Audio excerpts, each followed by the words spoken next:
with the TuneIn app, the iHeartRadio app, or the 99.7 WTN app. My show is brought to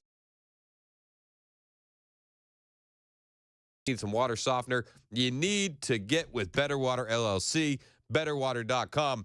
I've been looking at the text line since I got into the big chair here, and I got to tell you, the people love Philly Joan. They do. Joan Jones is now Philly Joan until Sunday when the Eagles lose. Excuse me. Ma'am? Mister. I was just saying the people love Philly Joan. Yeah, well, they're going to love me even more when everyone in the studio is wearing green on Monday. In celebration, of course. All right. We'll find out what happens the hard way. I do have a call out to the old news guy that used to do news here, Mac Morey. Oh, yeah. And I don't know if he's going to be joining the show or not. He might be too big time for me. Oh, yeah. We were trying to line something up, and then I spaced on calling him, and then I texted him late last night, and he's in New Orleans for the Super Bowl, and he's got a fancy... He's ghosting you. He's at a fancy radio station where they're doing sports and covering the Chiefs. So we might hear from Mac Morey today. If we do, I hope it happens while Philly Joan is in attendance. Oh, yeah. I think that the people want to see Philly Jones versus Kansas City Mac. That would be awesome. I like that. I like my odds against Mac. I think it would be fun. Yeah. And if it doesn't happen, it could be even more fun on Monday. So we'll try and make that happen one way or another. Philly Joan is going to be here doing the news and slashing tires in the meantime. Trump cabinet update. Russ Vought has been confirmed. He's the transportation. Oh, sorry, wrong link. Russ Vought was confirmed yesterday. And Transportation Secretary Sean Duffy, he keeps smacking down on Hillary Clinton. But Russ Vought getting confirmed last night. I don't know if it's a big deal, but when you see these people coming in and actually making moves, maybe this is a big deal. He's the director of the United States Office of Management and Budget. So a lot of the suggestions that Elon Musk is making, Russ Vought might be the guy to get it done. He was confirmed last night to lead the budget office. Looking forward to that. And we have a final floor vote on RFK coming on Wednesday of next week. Stay tuned for that. People were holding out hope that Fetterman might lean in and support RFK. I think there's still time to change his mind, but last night he posted that he will not be supporting RFK or Tulsi. Posting on X, I've met with most of the cabinet nominees and have carefully watched their confirmation hearings. After considering what's at stake, I have voted against moving forward to the confirmation of Miss Gabbard and Mr. Kennedy, and will be voting no on their confirmations. And I'm thinking, John, what are you doing? Fetterman, this is a missed opportunity for him, honestly. He has an opportunity here to really solidify those Democrats that strayed, especially in a state like Pennsylvania. The Democrats that watched Tulsi Gabbard and RFK Jr. go across the aisle and help Donald Trump win the election.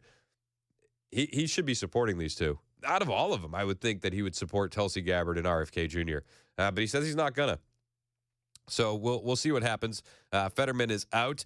Kash Patel, his vote has been pushed back over a week by the Democrats. They're saying all sorts of mean things about him, and a couple of reasons why they're pushing it back. He worked with the J6 Choir. The Dems are pushing this back. He worked with the J6 Choir, promoted their song. That mean man. Why would he do that? Oh, and he shared memes. Yep. Obviously we can't vote to confirm a guy that's sharing memes on the internet. But Dick Durbin last night on Kash Patel. Let's listen to Dick. We decided 50 years ago to depoliticize the FBI.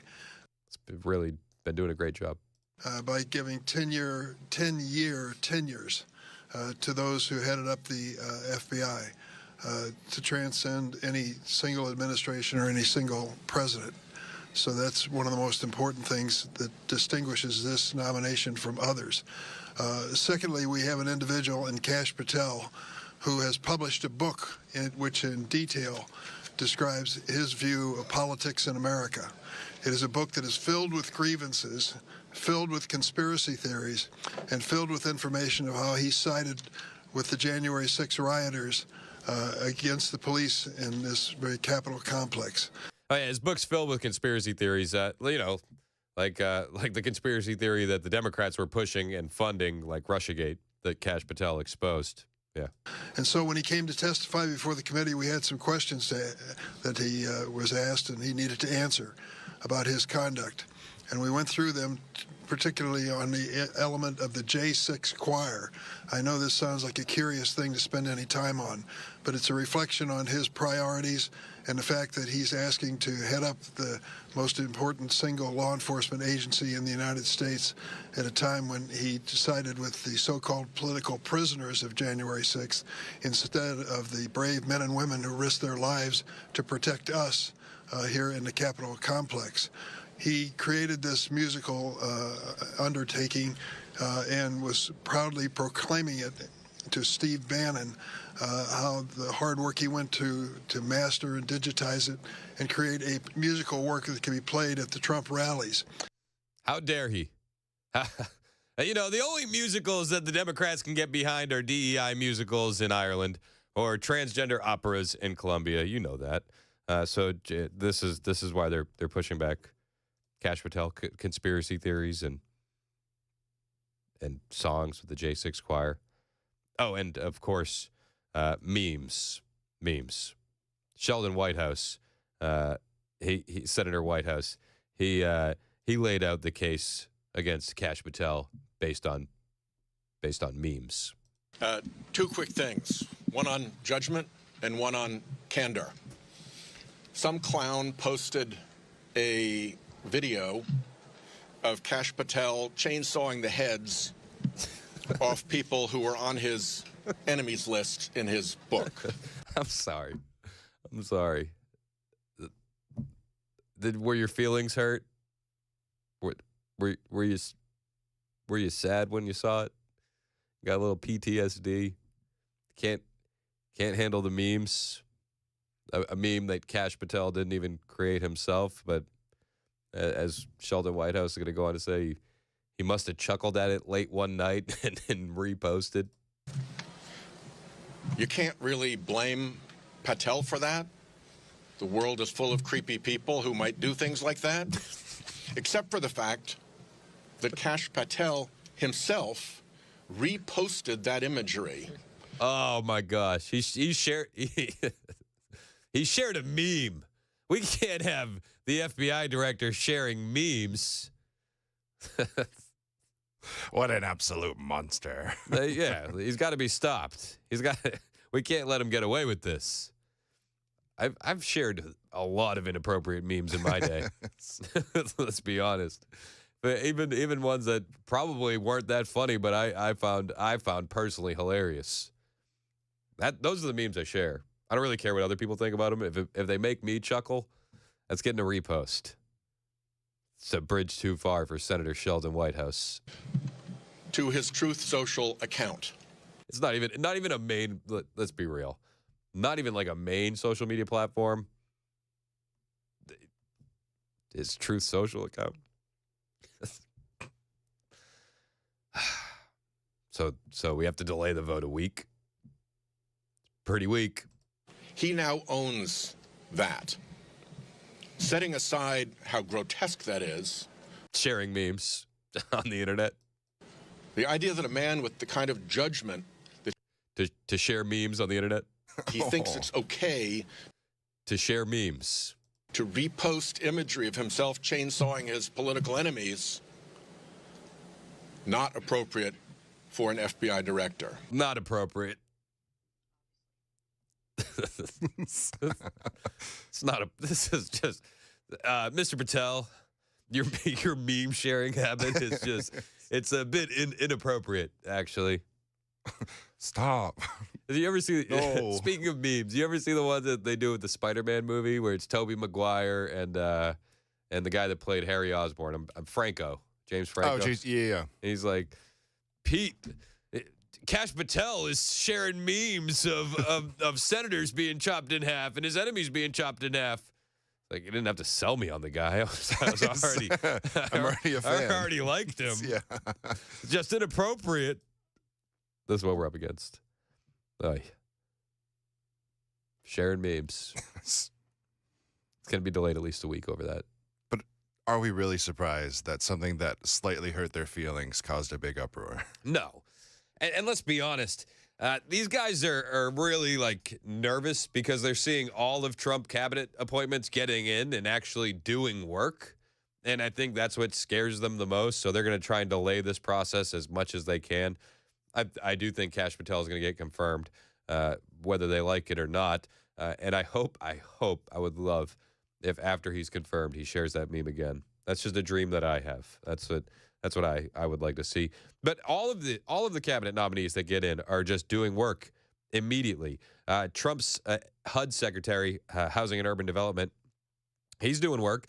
He is halting trans-identified males in women's shelters and launching a DOJ task force inside HUD.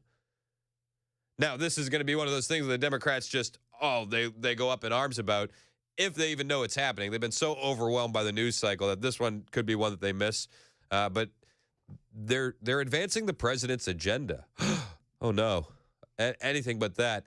And the newly sworn-in Secretary of Housing and Urban Development, Scott Turner, announced he's removing far-left agenda items, and he wants to be a good steward of tax dollars. Things that the radical left just can't wrap their heads around. So he was confirmed, and now he's saying trans-identified males don't belong in women's shelters. So just because you say you're a girl doesn't mean we can let you in the women's shelter. It's not safe for women, obviously. So we're not going to put women at risk, despite your feelings. And they're just doing common sense stuff that infuriates the Democrats, infuriates the left. Pam Bondi, she's another one just putting in work. Heavy. I mean, she's already established a working group to combat the weaponization of the legal system. She's lifted a federal ban on the death penalty for America's worst criminals. She's created a partnership with DHS to completely eliminate the cartels.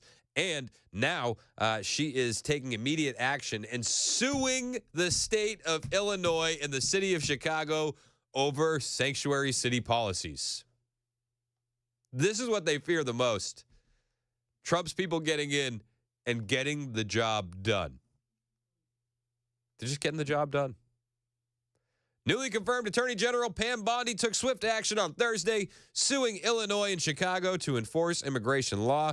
Bondi's suit, one of her first actions in the Post, contends that the states and cities' sanctuary city policies are unlawful and seeks to have them deemed invalid.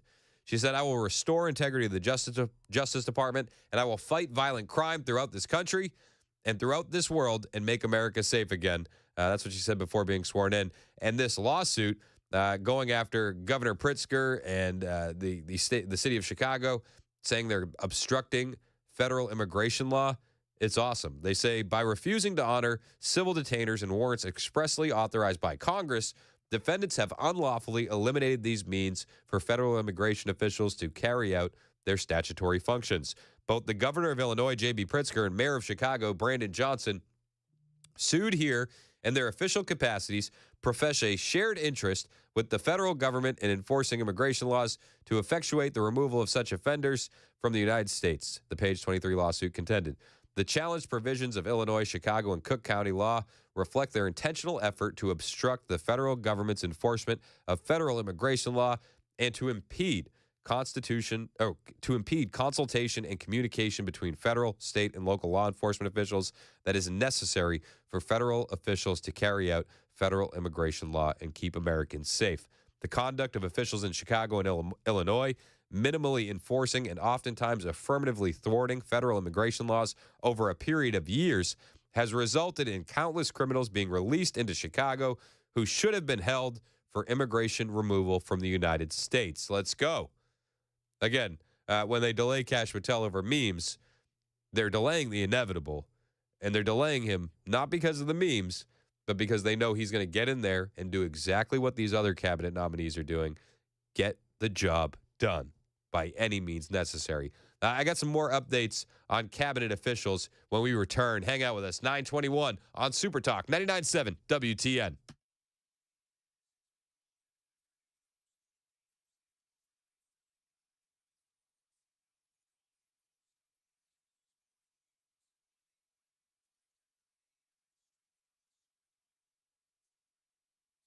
The Guaranteed Offer is the easiest way to sell your home. It's really simple. We bring you an all-cash offer. You close in as little as 21 days.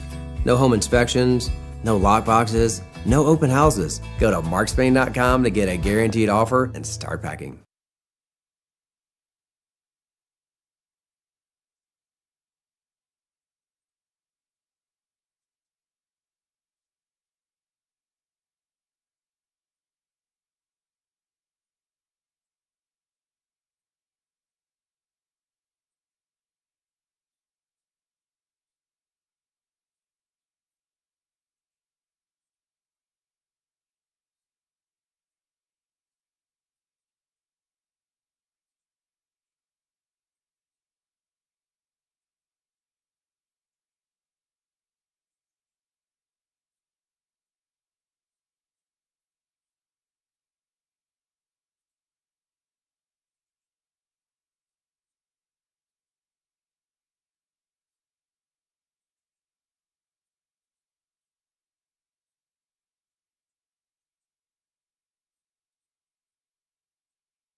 A Nashville high school placed on lockdown this morning, a gun scare on campus.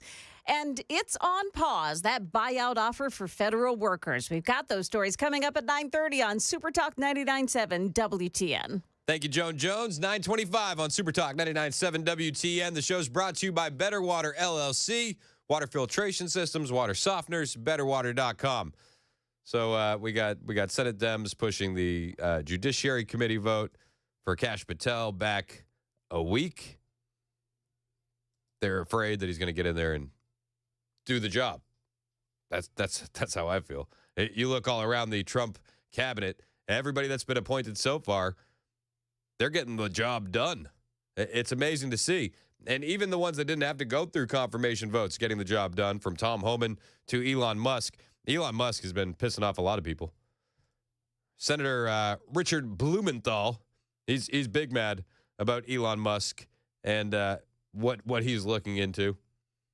And he said it'd be different. It'd be different if we had somebody a little bit more impartial. Well, it would be one thing if we had some disinterested, impartial, objective business person, highly successful, looking at ways to make our government more efficient and save money. That's not what's happening here. Blumenthal wants to keep the DEI musicals in Ireland. Blumenthal wants to keep the opium farming happening in Afghanistan and money going to terrorists through USAID. Blumenthal's mad the Democrats lost their slush fund. Let's not beat around the bush. Elon Musk is doing a power grab and an information heist, the biggest in American history. Citation? Source? Please. And probably the most detrimental financially to American taxpayers. And what we will do is not only expose it, but also try to mobilize the American people so that Elon Musk is stopped. I mean, here's the thing. The American people overwhelmingly support what's happening. This was laid out on the campaign trail that Elon Musk was going to do this, and Donald Trump won with a very powerful mandate from the American people to get this stuff done. I like how he said that this is going to be at the detriment to the American taxpayer. Oh, explain to me again what the benefit is of the opium farming funding in Afghanistan. What's the benefit of transgender comic books in Peru? Honestly, this is going to be to the detriment of the U.S. taxpayer? From this power grab and information heist and the theft of information that is to the detriment of American taxpayers. He is stealing not just information, he's stealing taxpayer dollars. Explain it. Explain how. Explain how. They never explain the how. Well, he's stealing your information. It's like, oh, geez. I sure hope Elon Musk doesn't open up a credit card in my name. Oh, gosh. And didn't you guys just have a big hack a few months ago where just about everyone's social security number in the country is available on the dark web? Right? Like, am I misremembering that? No, weird. But they're worried about Elon Musk. They're just panicked. They're panicked that the people Trump is putting into positions of power are getting the job done. And a lot of the fears that they have about Elon Musk were actually dispelled in a Bloomberg interview with the new Treasury Secretary, Scott Bessent. He sat down with them and he answered every question and laid every rumor from the Democrats, every Blue Anon conspiracy theory from the Democrats to rest decisively. I'll bring you what Scott Bessent said in that Bloomberg interview when we return right here on Super Talk 99.7 WTN.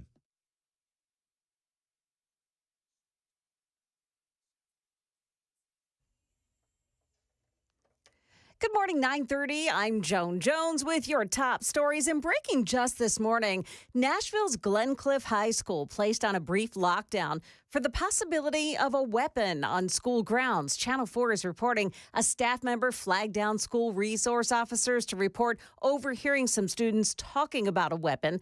Police were able to track down those two students involved. After a brief search, no weapons were found. Glencliff has resumed normal operations. President Trump is getting a big assist from Florida Governor Ron DeSantis in the fight to deport illegal aliens. DeSantis has signed an agreement that would deputize Florida Highway Patrol officers to perform the functions of ICE officers.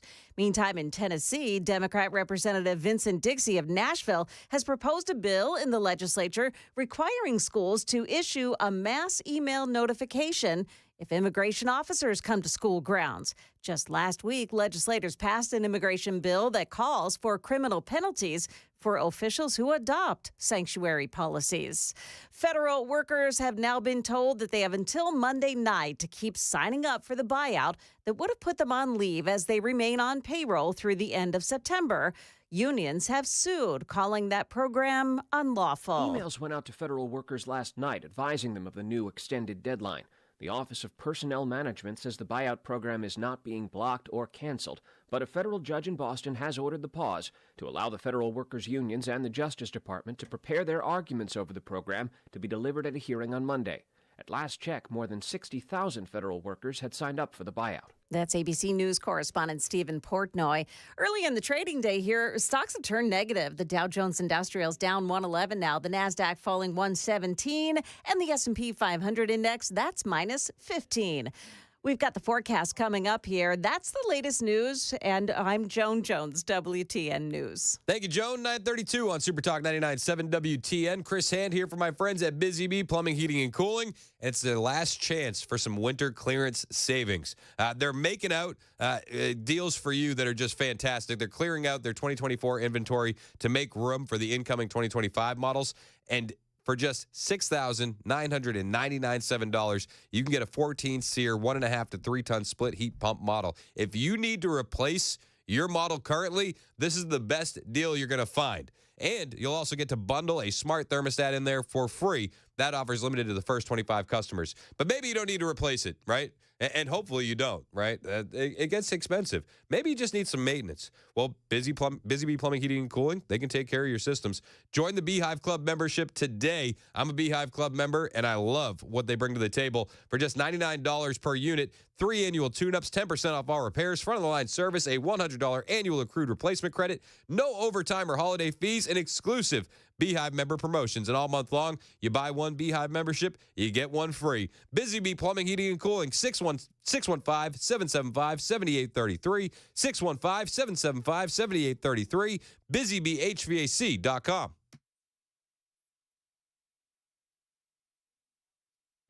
Hey, what's up, guys? It's Matt Murphy in the middle of downtown Franklin, Tennessee. We've talked so much about Savory Spice. I thought, why not show you the place? So let's go on in and see what's popping at Savory Spice. As I've always said, you will smell the spices even before you walk in. I can smell them right here in the doorway. Come on in and let's introduce you to the one and only Holly, who is the owner and proprietor of Savory Spice. Say hey, Holly. Hello, everyone. Now, enough about Holly. Let's talk about spicy and easy products like the incredible taco soup, which, as I said, you put this in a crock pot, you put all the ingredients that it tells you to buy right there, you put the spices in, and it's so easy. So if you don't know what you're doing around the kitchen, it's a perfect way to find your way around the kitchen, as is the Mediterranean dill risotto. Now, for the holidays, pumpkin pie spice. What doesn't it have, Holly? Pumpkin. Doesn't have any pumpkin in it. That's a fun fact for all of you kids out there. Now, if you stop by Savory Spice, either in the Franklin location or at L&L Market, you can get yourself a sample of the dill dip, which is my absolute favorite. Just tell them Matt Murphy sent you to Savory Spice with purchase now. So come by Franklin or L&L Market in Nashville and come see Holly and the entire crew at Savory Spice.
Well, it would be one thing if we had some disinterested, impartial, objective business person, highly successful, looking at ways to make our government more efficient and save money. That's not what's happening here.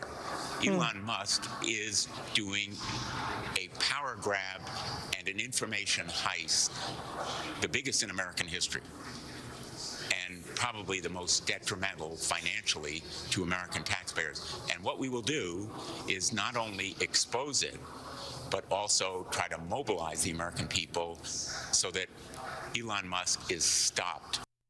Well, good luck. That's Senator Richard Blumenthal. We're going to mobilize the American people. The American people demand DEI musicals in Ireland. And if Elon wants to stop it, he's going to have to answer to them. It's 38 minutes past the hour. Super Talk 99.7 WTN. I'm Chris Hand. Show's brought to you by Better Water LLC. Water filtration systems, water softeners. Get the junk out of your water. BetterWater.com. Obviously. That was nice. I like how you added the obviously in there. You're getting good at those hotkeys, Mason. Bro, I'm trying. If I'm not good by now, then I probably shouldn't be here. You got an itchy trigger finger on the hotkeys, and I like it. Bro, I like them. I'm here for it. They're fun. I'm here for it. All right, so, the left, they're melting down. Elon, he's doing all this stuff with all these Doge kids. Oh, the Doge kids, they're 19. And I it's funny to me because the Democrats always want us to listen to kids, right? Remember when they wanted us to listen to Greta Thunberg? I do. You remember when they wanted us to listen to David Hogg about gun safety? I do. Remember when they wanted 16-year-olds to vote? I do. Now it's an issue. The Doge kids. Can't have the Doge kids. Treasury Secretary Scott Bessent, he sat down for an interview with Bloomberg Radio. And he shut down every single one of these blue anon conspiracy theories about Elon Musk and what they're doing at Doge. And what he reveals in this interview is not going to be played on ABC or MSNBC or NBC. They're not going to cover it at all. They're going to try and memory hold this as quickly as possible. That's why we're bringing it to you right now. I'm not even sure if Bloomberg is going to air it themselves. Maybe they'll air clips, little bits and pieces.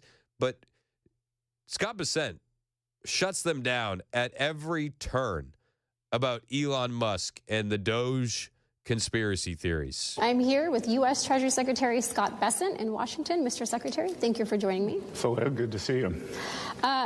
Mr. Secretary, we are inside the cash room at the Treasury Department. It is almost impossible to overstate how important the work that is done in this building is to the U.S. financial system.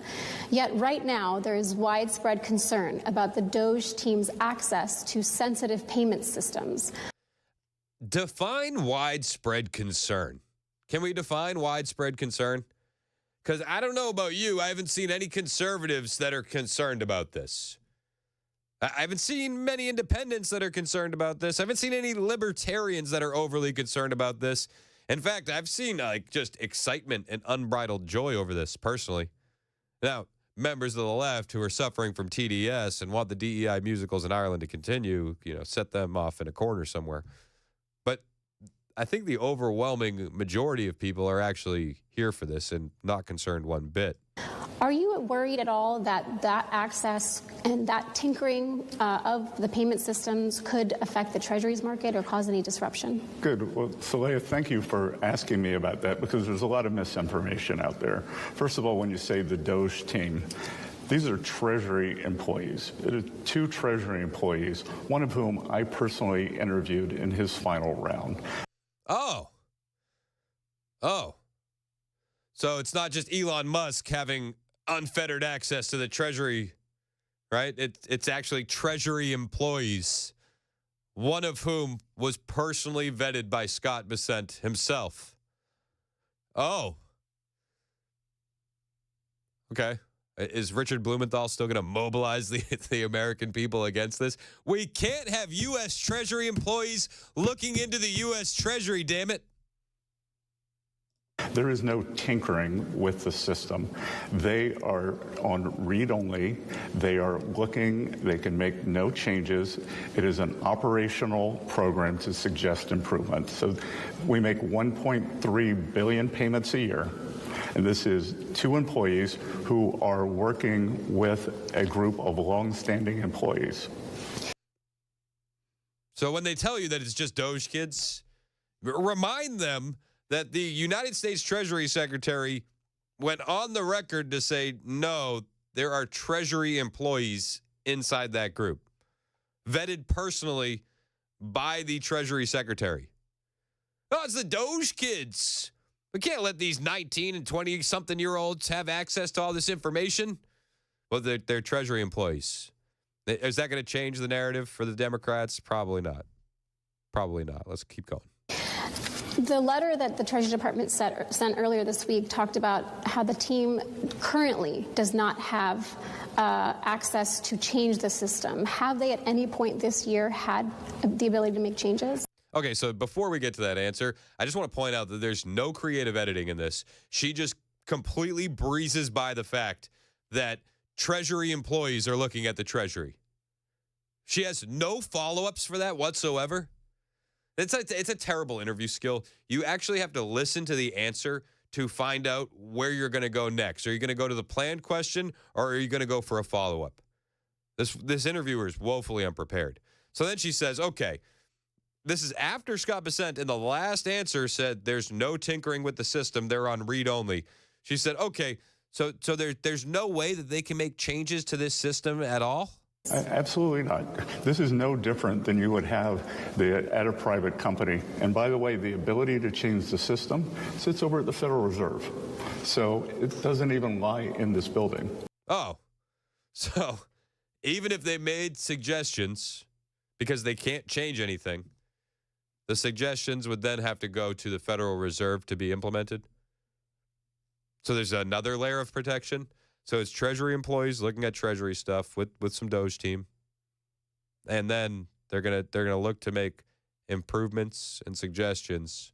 This is what they're kvetching about, and then it would have to go to the Federal Reserve because that's where the changes would be made. Okay.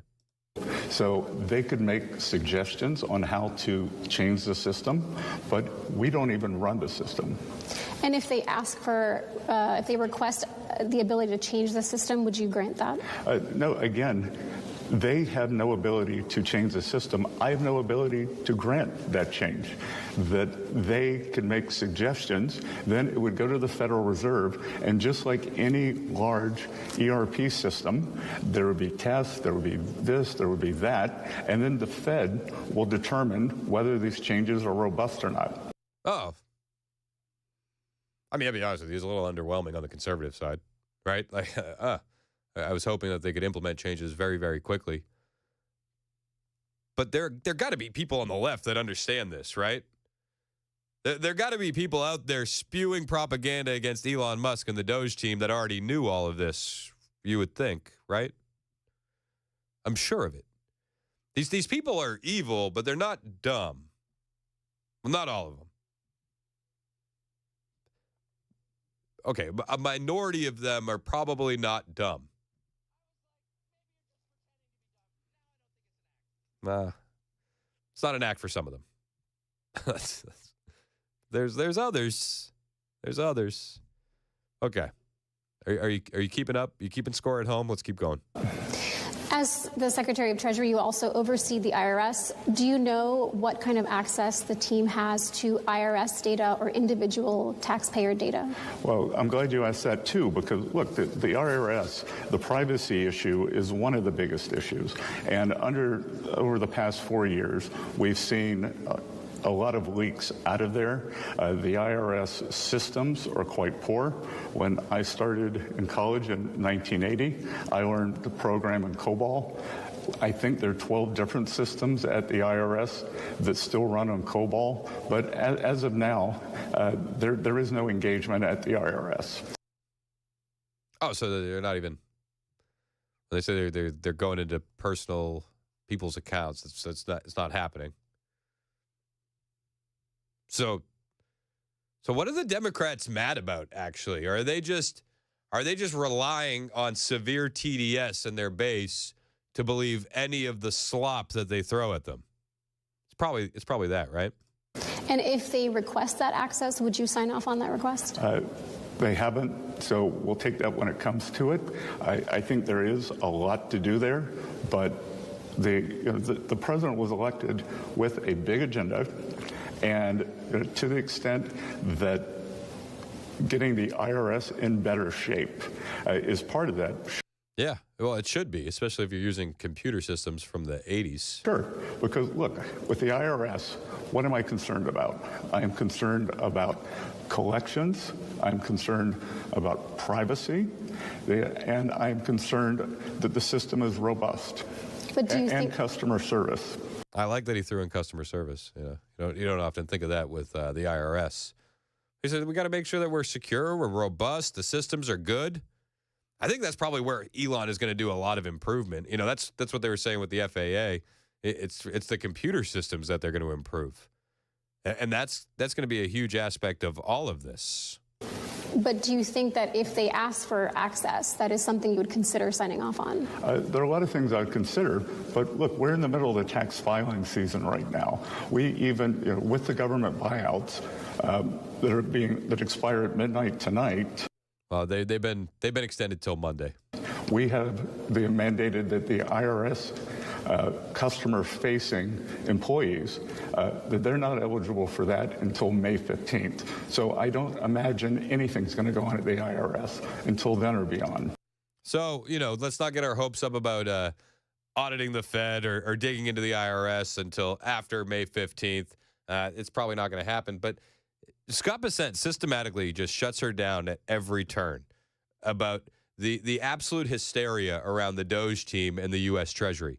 You had unhinged Democrats screaming, losing their mind, from Maxine Waters to Elizabeth Warren to Jasmine Crockett, everybody just losing their mind. And Scott Bessent calmly, just calmly says that that's not the reality of the situation. I know you're shocked. Democrats lying for dramatic effect. It's something we've never seen before. And it's stunning. It's stunning. But that's where we're at. I like Scott Bessent. I do. I think he's doing a good job. There's a lot more to get to, though. Do you know who showed up the other day? Nancy Pelosi. Pelosi has resurfaced. I know. She's been really quiet lately. Almost too quiet. Yeah. Almost too quiet. Well, she went and had an interview, and they asked about how the Bidens are a bit disappointed in her. I'll bring you that when we return. It's 9:51 on Super Talk 99.7 WTN.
I started working in the early 60s, and Tennessee had a deer stalking law already in place, primarily for the Clarksville Basin in the Boulder County area. From that area, a lot of deer were stalked in Midland, Tennessee, and then later on, we started taking deer from those areas and stalking those areas. So it was a progression. It moved pretty fast. The deer sometimes were faster than the stalkers were. I bet that was pretty exciting trying to trap those deer and move them and know that you're making a huge impact. Well, we wasn't that confident. Oh, really? Because a lot of the counties had dog problems. You know, they'd be wanting to haul deer and didn't hold up under that kind of pressure. And we had to go back in and restock.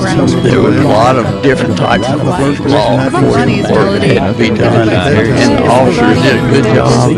And we talked to a lot of the judges, and they clamped down pretty hard on somebody poaching deer out there. Back then, we only put out 15 or 20 deer. It was critical. In fact, at that time, it could cost you your truck. It's an amazing success story. You hear folks saying, well, we didn't see a deer when I was a kid, and now you just have to walk out your back door and you got in the subdivision grazing or driving down the interstate highways or whatever, you see a deer just about every day.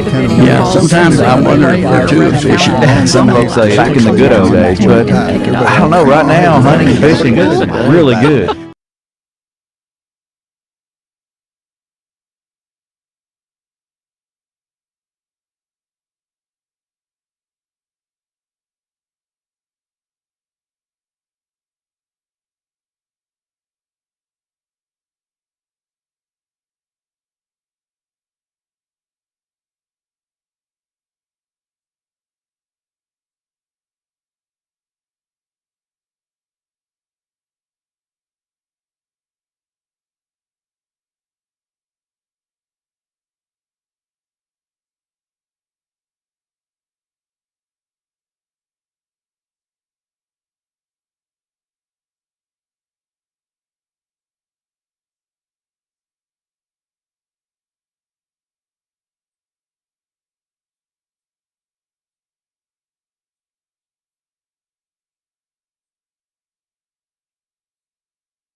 Waiting on confirmation today that it was a tornado that hit eastern Tennessee last night. 2 people were killed, and President Trump has fired her. But this election official says she is not going anywhere. Those stories coming up at 10 o'clock on Super Talk 99.7 WTN. Thank you, Joan Jones, or as we like to call her, Philly Joan. Yo. She delivers the news, and she's willing to slash a tire or two. All for a good cause. I like it. I like it. Nancy Pelosi's been missing. We've been looking for her. I actually saw a video of her. She's off the walker now. Oh. And she's using ski poles.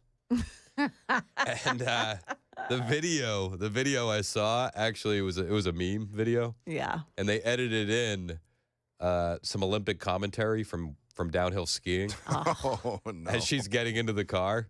And so then they're like, "Oh, she did it. It's unbelievable." So it's pretty good. So good. But she's back. She's doing things. But she's been a little quiet.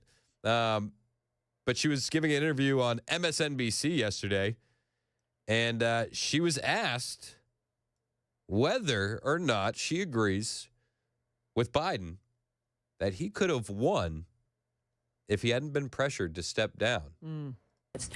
President Biden has said that he thinks he could have won if he hadn't been pressured to step down. Do you agree? Well, all I know is that we won a seat in the House. We did not lose any seats. You know, people were like, "Whoa, the Democrats lost." No, we did not.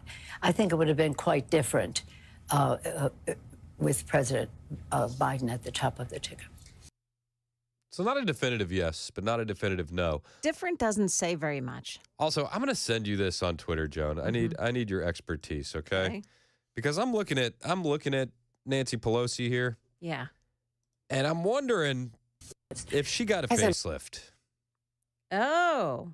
I just DM'd it to you on Twitter. I'm going to play this next clip from Nancy Pelosi. Then I want to come back to you, and I'm not the expert in this arena. So I want to know what you think. She was also asked a couple questions, and she said she thinks it would have been important for the children.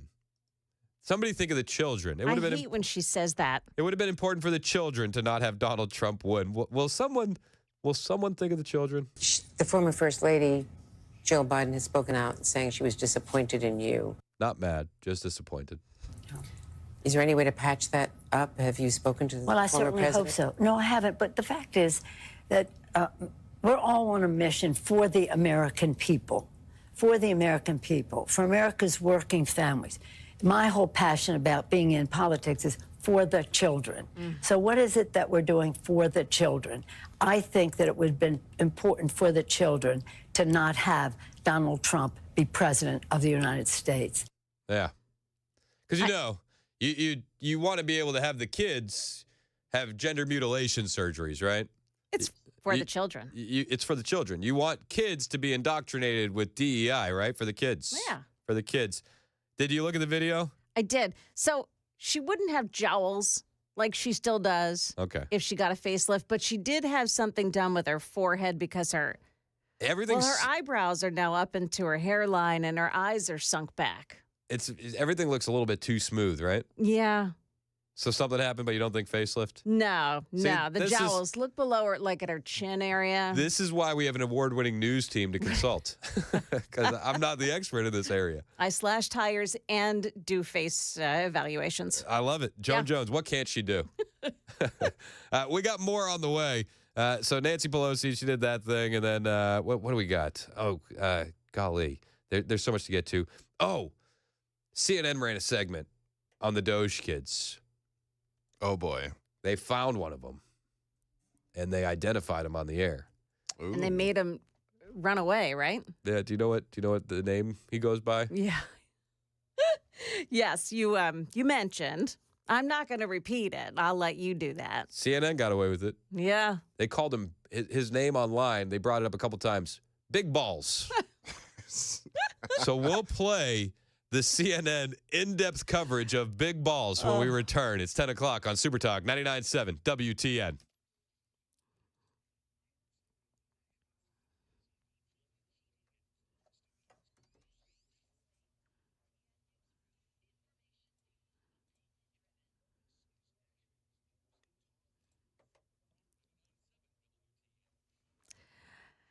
It's now 10 o'clock. I'm Joan Jones with your top stories. We're looking at 46 right now, and it's pretty cloudy outside as well. We'll get up to about 53. The details in the forecast still to come. There is devastating news out of Morgan County, east of Knoxville today. We're able to confirm 2 fatalities and 3 injuries from the event last evening. Both females, a mother and a daughter in the same household. And the 3 others are non-life-threatening injuries from the tornado activity. And that's Aaron Evans with the Morgan County Emergency Management on WBIR this morning. That tornado touched down around 8:30 last night in the same area where a tornado touched down last year. Tornadoes also destroyed homes and barns in parts of Kentucky as well. No injuries or deaths reported there in Kentucky. The chairwoman of the Federal Election Commission confirms that President Trump has given her the boot. The FEC was created by Congress to be this independent watchdog over our election system. Well, overnight, the chair of the FEC, Ellen Weintraub, says that she was fired by President Trump in a letter. She is a Democrat, but this is a bipartisan commission, and under law, the president is supposed to first nominate her replacement. That's ABC News' Rachel Scott. Now, in a social media rant, Weintraub indicated that she's not going to stand down. In a 2019 appearance on CNN, she accused President Trump of spreading what she said was baseless claims about voter fraud. A desperate search is underway in Alaska for a plane carrying 10 people that vanished yesterday. The Bering airplane was lost about 12 miles offshore.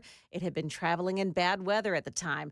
The Coast Guard is using a search plane specially equipped for search and rescue. It enables them to locate objects and people during times of no visibility conditions. With a budget deadline looming, House Republicans met at the White House with President Trump to work out a plan to fund the president's agenda. But one Republican wasn't invited, Tennessee Congressman Tim Burchett. They're not telling me what's in the dadgum bill. I'd kind of like to know about it if we have a 3-person majority and, we have a bad case of flu run through the Capitol and we're out of the majority. Burchett said he had it out with House leadership. House Speaker Johnson wants the House Budget Committee to meet early next week to mark up a budget resolution. Well, some popular electric lawnmowers are under recall. The Ryobi 40-volt brushless 21-inch cordless walk-behind mowers. Those mowers can overheat and cause injuries. In fact, 5 incidents reported of the mowers overheating and 2 cases involving injuries. They overheated into a fire. In those 5 cases, 217,000 of the mowers have been recalled. That's the latest news. We've got your weather next. I'm Joan Jones, WTN News.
.10:06 on Super Talk 99.7 WTN. Hey, how are you? It's Chris Hand.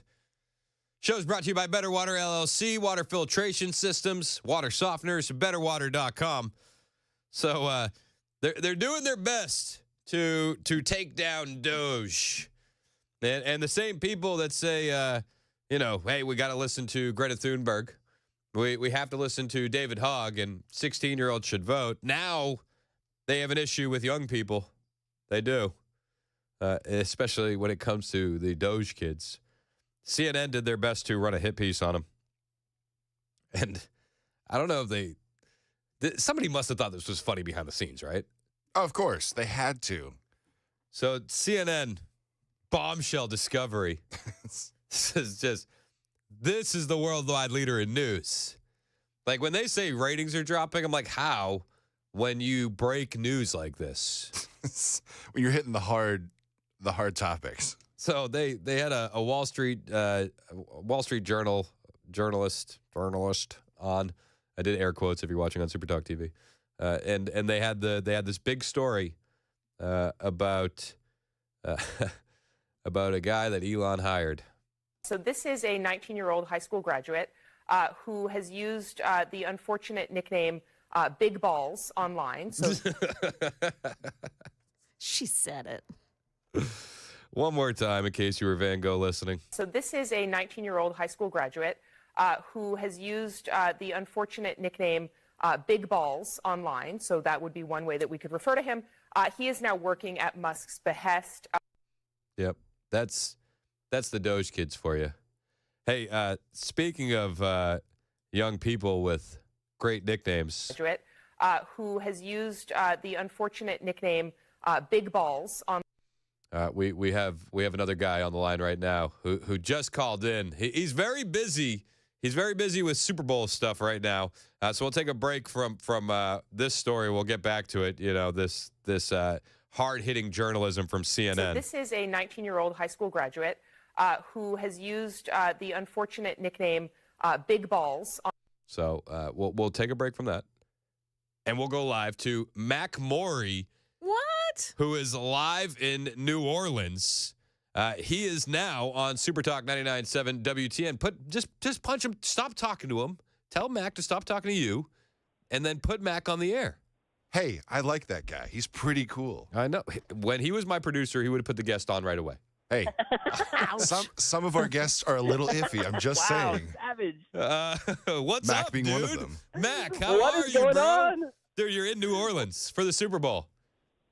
In New Orleans, down on Radio Row, right next to NBC Sports and Fox Sports Radio, and go over there. There's a million people here. Seen and met so many people here this week. It's been absolutely nuts, man. So good to hear your and Mason's voice. It's so cool. This was your dream, and I'm so happy that the NFL rigged this for the Chiefs so that way you could be out there. That's it, dude. Yeah, seriously, like all 300 refs every offseason, they all come to Kansas City, and then we all have a meeting, and we all talk about every game and how every other team's going to come be less prepared and make more mistakes. And yeah, man, it all just always works out. It always does. It always does.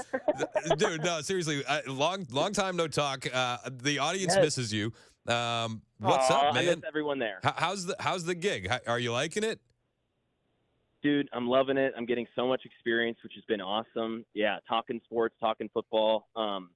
Yeah, they're giving me opportunities to host at nights and to do stuff for pre-games and the weekends. And love the hosts that I work with. Bob and Dusty are fantastic. Not as, fantastic as one Chris Hand. I know. Listen, the bar was set pretty high. Exactly. Okay. I mean, come on. Seriously. I mean, that's just not fair.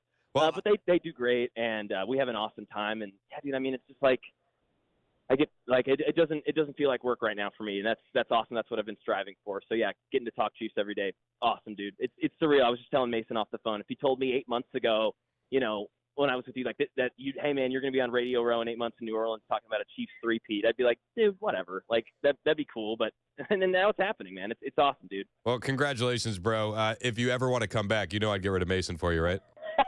Yeah, he'd shoot me to the side okay, so I fast. think we can make that work. Yeah, absolutely. Sorry, Mason. No, it's all good. I'll go. I will say this. I'll go sell newspapers on the road. You wouldn't be able to resume news duties. We have a great news person that filled your shoes by the name of Joan Jones. Aw. And so you'd be Joan, screwed. You'd be yes. screwed there. Mac, But Joan, what's up? we miss you around here, buddy. Oh, thanks. That means a lot. I miss you too. Speaking of bars, Chris had the bar set so high. I would have had the bar set pretty low. Joan has probably skied over that a million times over for the dudes. So that's so awesome. I'm glad that you're there. She's actually been talking a bunch of crap about you lately. Not you, your team. We've been calling her Philly Jones, Philly Joan, because she's from Philly. No, Joan. So right after I said those nice things. Mac, tell her why the Eagles are going to lose. Joan, well, I got 3 words for you. Mm-hmm. Patrick LaVon Mahomes. That's all I need to say. This is, for the Chiefs, every Super Bowl that they've won, they've had the quote-unquote lesser roster, the worst team on paper. They're not as talented. But when you have Patrick LaVon Mahomes and you have Andy Reid, you make up for a lot of that. I think they're going to be more prepped. I think they're going to be more calm, cool, and collected. They've been here, done that. It's their 4th Super Bowl appearance in 5 years. So they're or in 5 years. So they're going for the three-peat, and I just think that's going to mean the world to them. I think at the beginning it starts off close, but I think that sort of calm nature, that experienced attitude that they're going to be able to have, I think it's going to probably stretch away this lead a little bit. I think by the second half, the Chiefs are up by 10 points. Well, so point number 1, you have our cast-off in Andy Reid. Oh. Secondly, Saquon Barkley, the NFL Offensive Player of the Year. I think that says a lot. He's all that and more. Joan, Mac is going to be a homer no matter what. All yeah. Right, take off your homer, Mac. Take off your homer hat. How do the Eagles win this thing? They got to be. I mean, she mentioned it. Saquon Barkley. That's got to be the engine, right? If they can run the ball, and it doesn't need to be what we've seen this season, 250 yards. I mean, just absolutely asinine stats every other game. I mean, he's breaking records. It doesn't need that. But if he can get 4 or 5 yards a pop, and he's a constant annoyance to the Chiefs defense, that'll open up the pass game for the Eagles. And if Jalen Hurts can have some sense of comfort in that game, because if he's got a lot resting on his shoulders, Saquon's not getting those first downs. He's not getting yards after contact, not getting those 4 or 5 yards a pop. He does not have the arm talent or really the IQ, the quick decision-making to be able to carry them to a win. Jalen Hurts needs Saquon to be able to succeed. The rest of that pass game will be opened up, but it's going to start with Saquon Barkley. If number 26 ain't running well, you can write this thing up. But I don't want to bury the lead. You said the team is too stupid. Yeah, he did, didn't he? He did. What? I feel like, listen, Joan aside, I feel like that's a top-down issue in Philadelphia. Yeah, exactly. E-S, Eagles!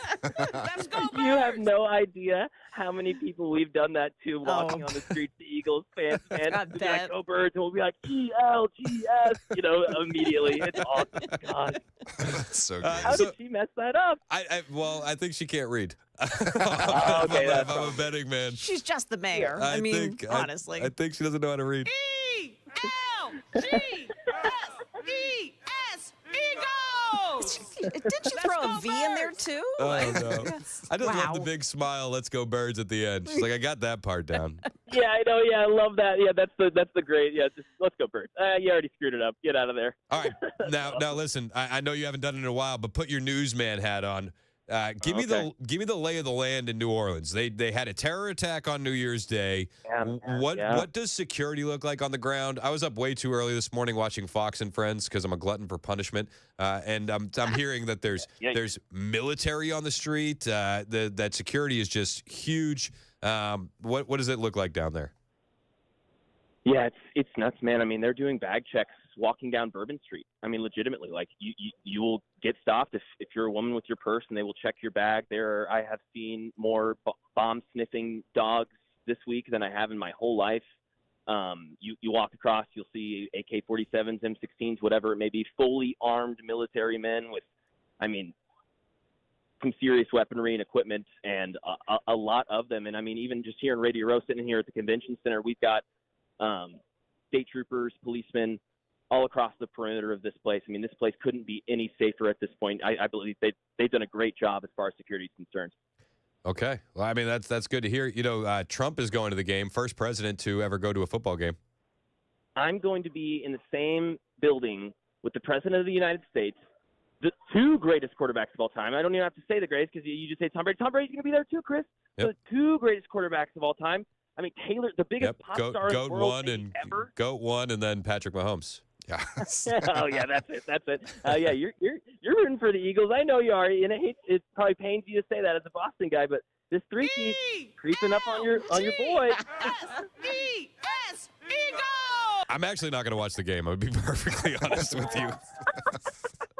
I have no I interest. know you won't. I absolutely know you won't. I have no interest in this game whatsoever, other than either making fun of you on Monday, Yes, or of making course. fun of Joan on Monday. that is the only thing that I've got going for I'll me. be sending them text messages all day long. Oh yeah, I'm going to be a absolute nervous wreck. It's going to be fun. So you have tickets. And I will be. I will be You're in the gonna be. stadium. You're I gonna will be at the game. You're in the game. You get to watch it live. I will be. Yes, I will be at the stadium, watching the game live. I'll be on the field after, hopefully, reporting on an Austin Chiefs win, talking to those players about something that's never been done before. 3-peat. Dude, how cool is that? Dude, it's literally Your dream come true. It really is. It really is. I really appreciate that. It's one of those things where, yeah, like we all in radio and every industry, you got to start somewhere and keep going and grind and grind and grind. And so it's cool to have a destination set at a young age, 8 years old or so, me knowing I wanted to be a sports broadcaster and to finally get there, not only get there, but get there in the city that made me fall in love with sports and fall in love with football and get to talk about them all the time. It honestly, I got to pinch myself this whole week, walking by Eli Manning, shaking hands with Kurt Warner, saying what's up to Joe Montana, taking pictures with whoever it may be, walking past, oh, there's Deion Sanders, there's, whoever it may be. It's just been like, wow, this is crazy, but this is what happens when you work hard, it's pretty cool. So I'm very, very thankful and grateful to be here. When the AFC Championship was happening, my wife said to me, she goes, who do you want to win? And I said, well, on one hand, I'd love for the Chiefs to win for Mac. And on the other hand, I hate them with every fiber of my being. Exactly. And there it is. I love it. And just like you probably, Chris, when the Pats were in their heyday, the dynastic run, you probably loved hearing that from the haters. I love it now, too. I know. Relish in it. It gives me energy. Yes, dude, I remember. But I remember when I first started working with you, I said, what do you want to do? And you were like, sports. And I was like, heck yeah, well, go do it. And you're doing it, man. So I couldn't be happier for you. Congratulations. Real proud of you. Mm-hmm. Thank you. That means a lot from you guys, and I couldn't have done it without WTN and without all you guys giving me that opportunity and giving me those moments to kind of try and spread my wings a little bit and fly, and it's worked out. So I thank you guys, and it's really good hearing your guys' voice. It's really I hope all the WTN listeners are awesome. I hope they Everybody misses you, man. Yep. They always say nice things about you. I got a text from Virginia just now. She wanted to let you know that Kennedy says hi, Mac. Oh, Kennedy. Oh, hello. I miss her too. Yeah, everybody misses Mac Maury, except Mason. Mason doesn't want anything to do with you. Spited, whatever. Mason's like, yeah, I could do without him. Didn't get an actual goodbye when you left. It's not fair. It's not fair. But dude, no, congratulations, and let's appreciate it, man. Let's try and talk on Monday. I understand if you're busy or if you guys lose and you're in like a depressive state and you can't make it. Yeah, he'll be out of work for the next 3 months. Yeah, but let's try and make something happen Monday, and then have the best time at the game, man. And just like this is like one of those moments in your career, just like soak it in, brother. Yeah, thanks, man. I really appreciate it. And if Monday's anything like today, I just won't text you back and I'll call into the show. How about that? Perfect. Well, listen, and I love you, but I have to get back to hard-hitting news. And before you called in, I was covering one of the biggest stories of the day. I don't know if you know this, but CNN doxed one of the Doge kids. And this report was on CNN last night, and I just want to play it for you because I know you're missing the news a little bit. Yeah, this was CNN last night. This is what I stopped to answer the phone for you. So this is a 19-year-old high school graduate who has used the unfortunate nickname Big Balls. That's one of the Doge kids, and I paused that to talk to you. I am honored the fact that I think I'm that important. Wow. Yikes. Mac Maury, ladies and gentlemen. Mac, where can we keep up with you on Twitter to find out your updates of the game, whether you're happy, you're sad? Where can we send insults and jabs during the game? Where can we find you? Yes, please. Insults, jabs. I will return the favor. Mac J Maury 25, MacJMory 25. Follow me up there, and we'll have some fun. All right, bro. Hey, much love from Nashville, bud. Yeah, we love you, man. Thanks for calling in. Love you guys. All right. Thanks, guys. Have a good one. All right, later. It is 10:21 on Super Talk 99.7 WTN. My name is Chris Hand. We just had a love fest with Mac Maury, but all month long, there's going to be a love fest down at the Glock store, and they have some fantastic deals for you. How about a 2-for-1 shooting session? Nothing says love like a training session at the Glock store, and all February long. You mentioned Chris Hand. Well, Well, it's 2 shooters for the price of 1. So if you've been trying to get your wife in there or your husband in there, this is the perfect opportunity. Aim for the heart at the Glock store and their incredible Shoot 270 indoor shooting rooms. That's right. All February long, 2 for 1 just by mentioning my name. Now, if your significant other hasn't been to the Glock store, hasn't been to the Shoot270.com indoor training range, you have to explain this isn't a lane range. This is a private shooting room with a personal instructor. And no matter what your level is of shooting, you're going to walk out better and more confident than when you walked in. And again, 2 for the price of 1. Book it now. Shoot270.com. All February long. Just mention my name, Chris Hand, at the Glock store. Minutes from the airport. Worth the drive from anywhere.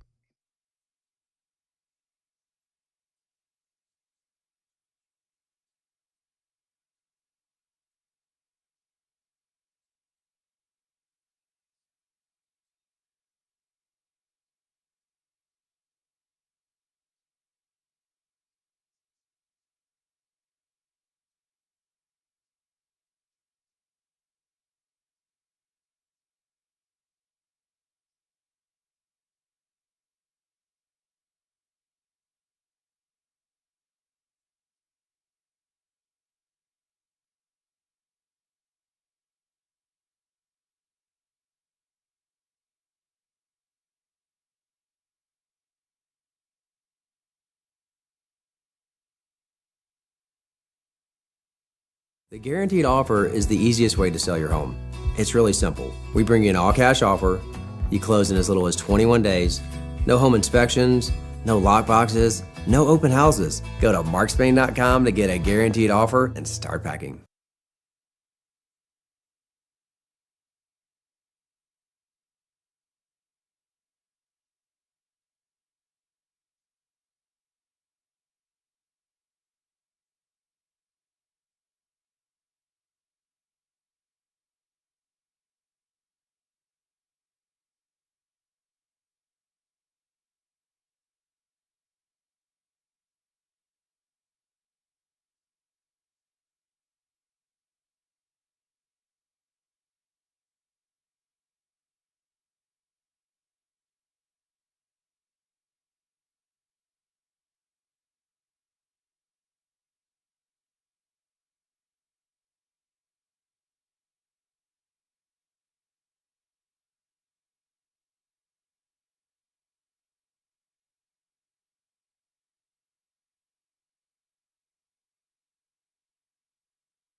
Coming up here on Super Talk 99.7, amazing audio from a high school basketball game in East Tennessee just as tornadoes were touching down. Also, a couple of Tennessee lawmakers want to make a move to handcuff Elon Musk. Those stories coming up at 10:30 on Super Talk 99.7 WTN. Thank you, Joan Jones. 1026 on Super Talk 99.7 WTN.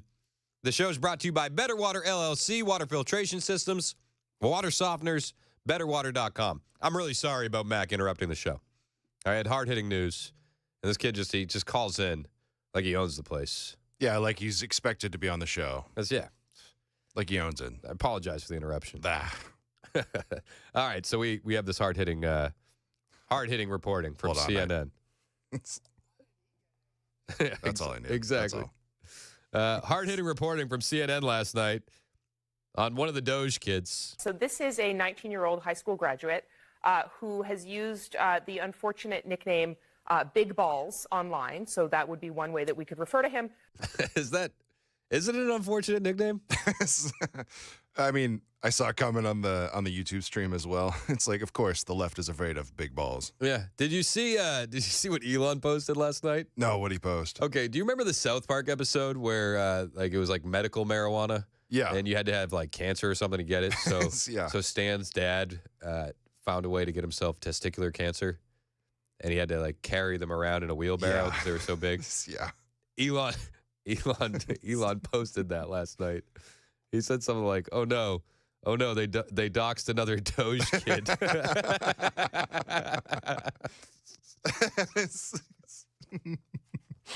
That's he is good. now working at Musk's behest inside Doge, and we looked into. So, all right, just another little thing before we keep going.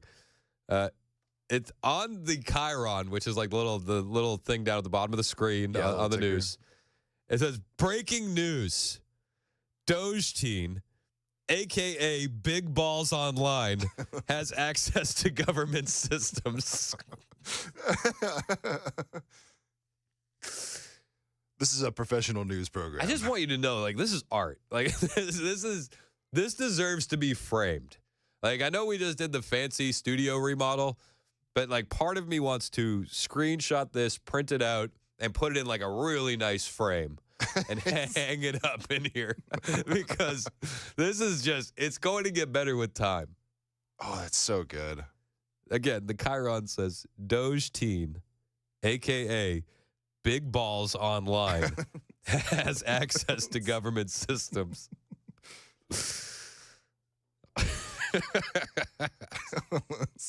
His background. And so we found, several notable things, Aaron, one of which is that this individual has founded multiple companies, including one with another unfortunate name, Tesla.sexy LLC. What? So Big Balls also had this is the Doge Teen. This is the reporting from CNN. Big Balls also owned an LLC, Tesla.sexy. That's amazing. Well, that's what all the models of the Tesla spell out, right? Really? He's got the Model S, he's got the Model 3, he's got the Model X and the Model Y. I did not know that. Yeah. I was today. Clever man. I never would have thought of that. I was clever man. I was today years old when I found that out. So he's got an LLC. Big Balls has an LLC. Companies, including one with another unfortunate name, Tesla.sexy LLC. Unfortunate to who? She sounds so confused. This is so unfortunate. This is I'm just flabbergasted. I even have to report this. So unfortunate. Which he established in 2021. He would have been around 16 years old. Now, this LLC controls dozens of web domains. So, Kara, you hear this, and you have known Elon Musk for years. So now you look at these young men who are now in data and in the private information about maybe hundreds of millions of American citizens as young as 19, the big balls here that Katie's talking about. Most of them are in their early 20s. There's an exception I'm going to get to in a minute. I'm curious, though, Kara, how well does even Musk know these young men, do you How well does Musk know Big Balls? She said Big Balls here. I'm curious, though. think?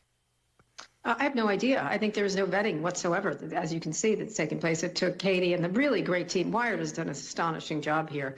Oh, yeah, just absolute top-notch reporting, tracking down Big Balls.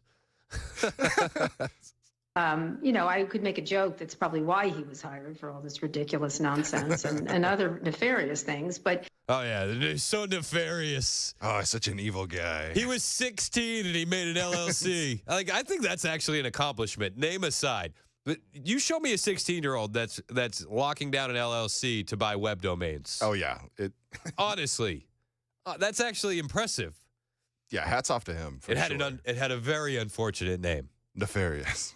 And there's other nefarious things going on behind the scenes with Big Balls. Well, if there's a follow-up on CNN, we'll be sure to bring it to you right here on Super Talk 99.7 WTN.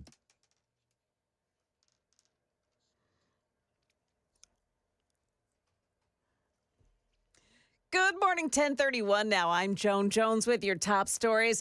Got to let you know about some problems on 24. The westbound lanes causing big delays this morning. It's overhead sign work that's taking place on the westbound side between Joe B. Jackson Parkway and Church Street. So they're doing that sign work and they're blocking the off-ramps there. Only one lane open through that mess this morning, causing some big delays.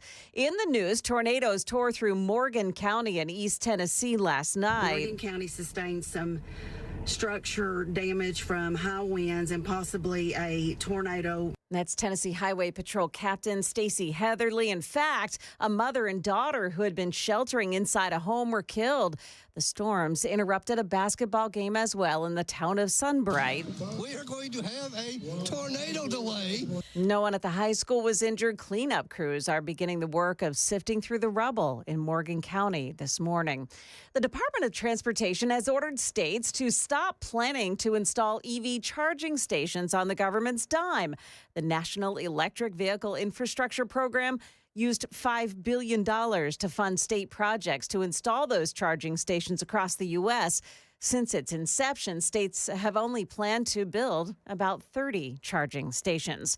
Two Tennessee lawmakers from Nashville trying to stop Elon Musk from accessing the U.S. Treasury Department's payment system. They introduced the Stop Elon Act. Senator Jeff Yarbrough, Representative Jason Powell say it will hold people accountable for illegally interfering with giving out government benefits that families rely on. If it's passed, the bill would create a new offense for interfering with a person's ability to get a loan grant or financial assistance from any level of government. Channel 4's Lydia Fielder there. The economy added a paltry 143,000 jobs in January, with the unemployment rate, however, falling from 4.1 to 4%.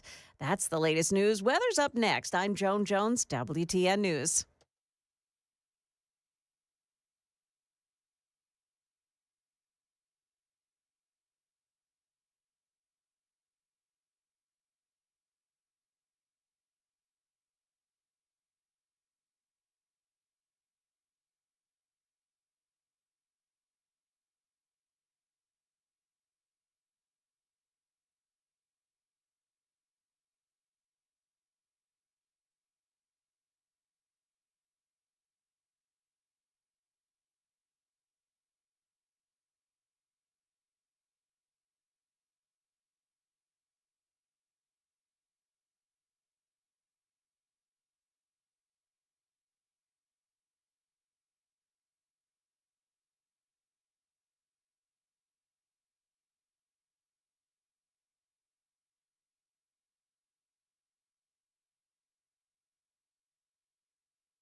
10:38 on Super Talk 99.7 WTN. My name is Chris Hand.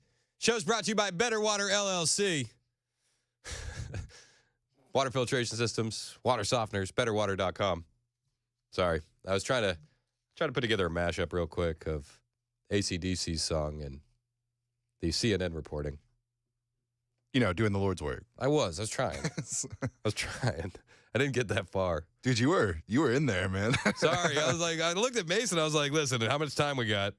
And he told me, and then I just started hustling. Dude, you're good. The song started. I gave you a little wave, which I was like, okay, like your head nodded. So I was like, cool. He knows. He's good. And it kept going. And I was like, maybe he doesn't know. No, maybe he's in his own little world. I was in my zone. Dude, it's all good. All right, I'll try and bring that to you later. I gotta wrap it up. It'll be good. Yeah, I'll work on it. I'll work on it next break too. But I saw everybody was texting in. They're like, "Oh, you need the AC/DC song in there." That's good. That'll be good. So I was doing it for the listeners.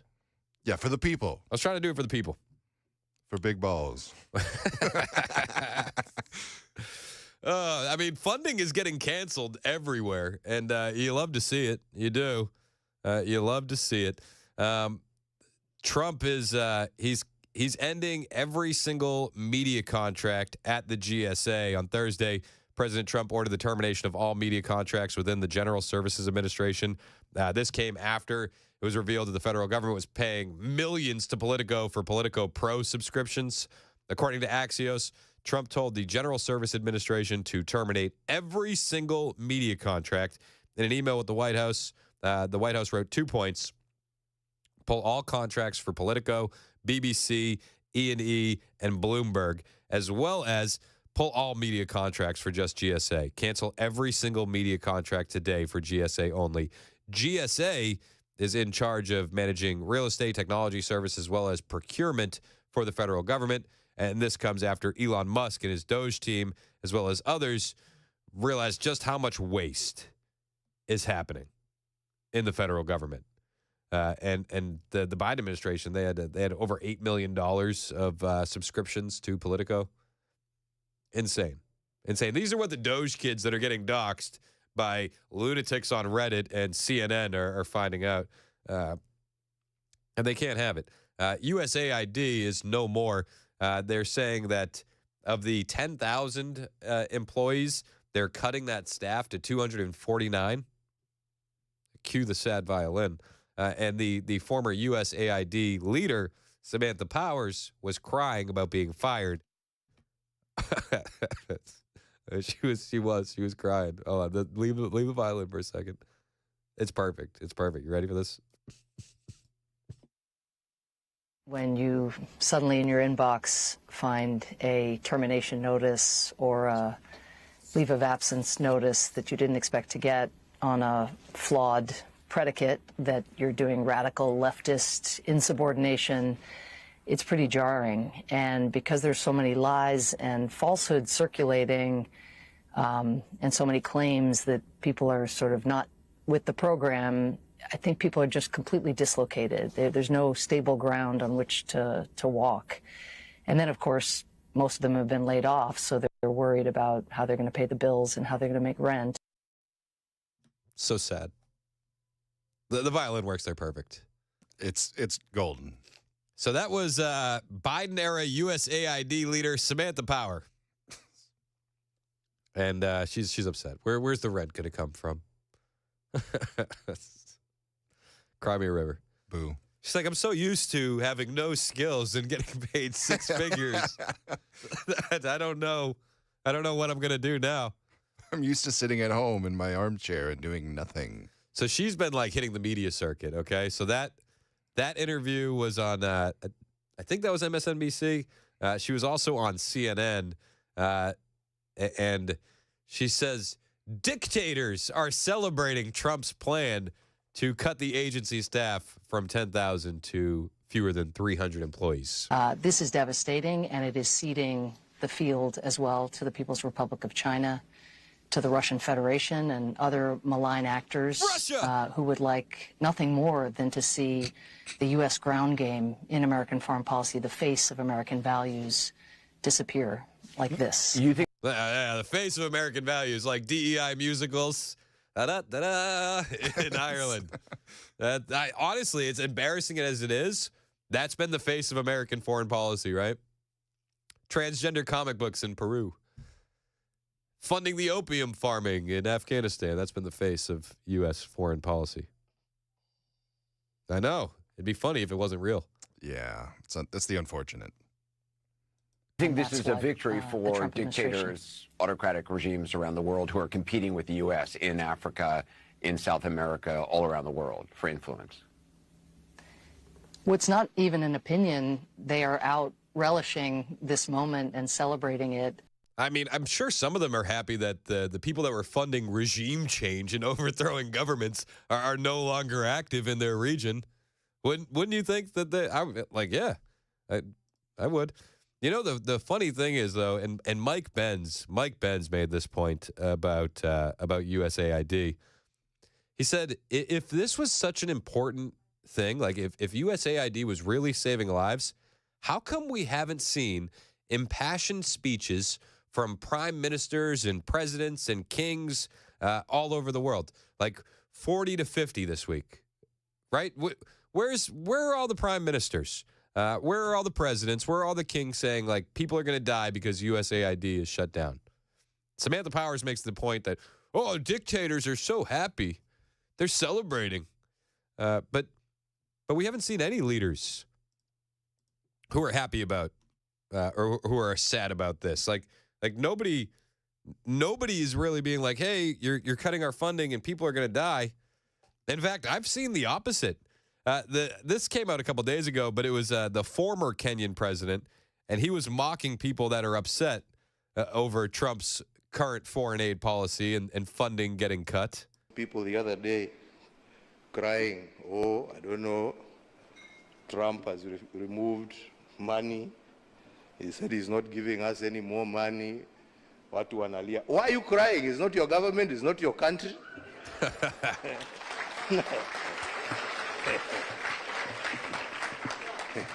He has no reason to give you anything.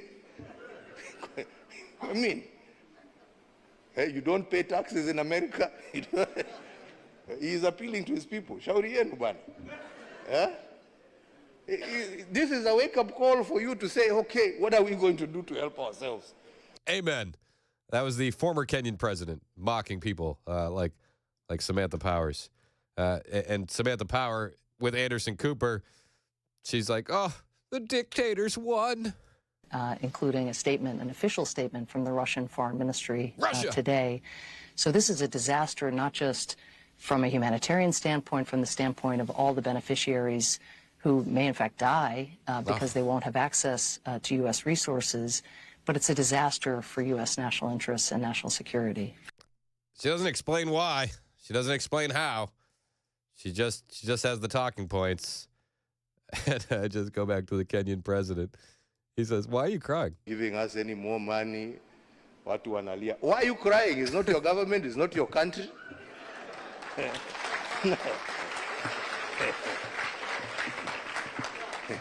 He has no reason to give you anything.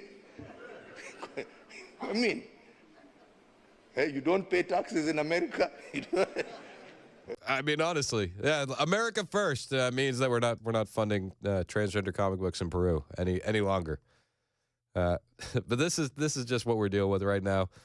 Senator John Kennedy was talking about the USAID.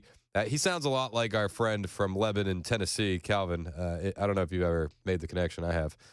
But Senator Kennedy says USAID screaming like they're part of a prison riot. Now, President Trump ran for office saying, I'm going to review every single penny in the federal budget. Now, how are you going to review the spending in the federal budget without reviewing the spending? Yeah, obviously. And that's what Mr. Musk is doing.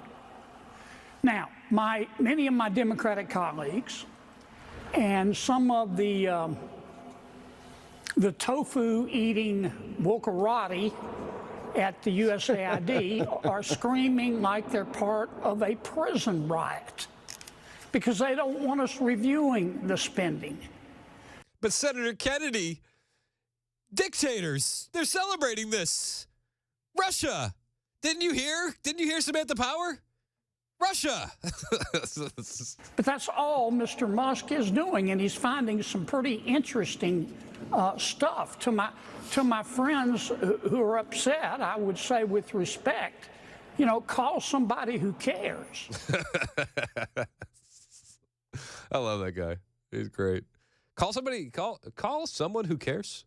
They say that the American people are turning against Elon Musk over all this, and I'm like, who? Even on the leftists, right? Like leftists that are melting down about this, that have like severe TDS. Why do you want DEI musicals in Ireland? Why? Why do you want to fund regime change and propaganda? Why?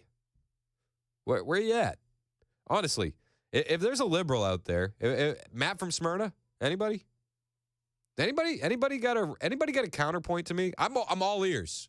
Honestly, if you can make a good counterpoint to why we need USAID spending millions to billions of our money on propaganda, on regime change, on DEI musicals and transgender comic books, I'm all ears. I will give you the time. Please, I'm asking you. Present a counterpoint. But all these talking heads from the left get on TV and they don't give any actual information. They just say scary things like Samantha Power. Russia loves this. You wouldn't want Russia to love something, would you? Okay. I don't know what that has to do with this. What does Russia have to do with transgender comic books in Peru? Anybody have a counterpoint? The TV tells me that people are mad at Elon over this. Any counterpoints at all? Yeah, they better get used to this. It's USAID today. It's going to be Department of Education tomorrow. Based. And really, here's what's going on. For 4 years under President Biden, the people in charge ask one simple question. Who needs to pay more in taxes? Who needs to pay more in taxes? Well, that's not the question that the Republicans and President Trump are going to ask. Our question is, what the hell happened to the money? Yep. And that's all that's going on. And they can't handle the question. They get on TV and they go, but Russia, the dictators are celebrating. The cartels are going to win. Literally, they've said all these things on TV. And they think that you're stupid. At the end of the day, I'm just convinced. I'm not convinced that the Democrats are stupid. I'm convinced they're evil. But I'm convinced that they think the American people are stupid. And that if they repeat something enough, it's going to stick. It used to work that way. It did. But they don't have the stranglehold that they do on the narrative like they once did. And people see right through it. It's 10:51 on Super Talk 99.7 WTN.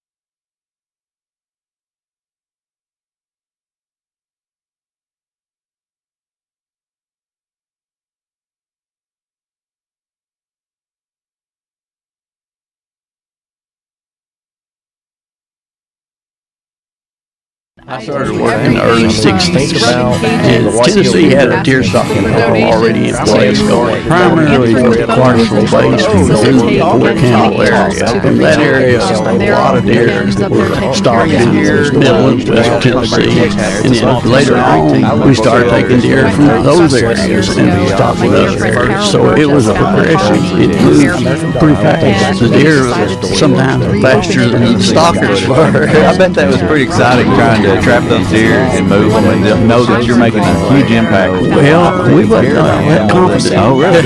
Because a lot of the counties had dog problems. You know, they'd be wanting to dog deer. Didn't hold up under that kind of pressure. And we had to go back in and restock.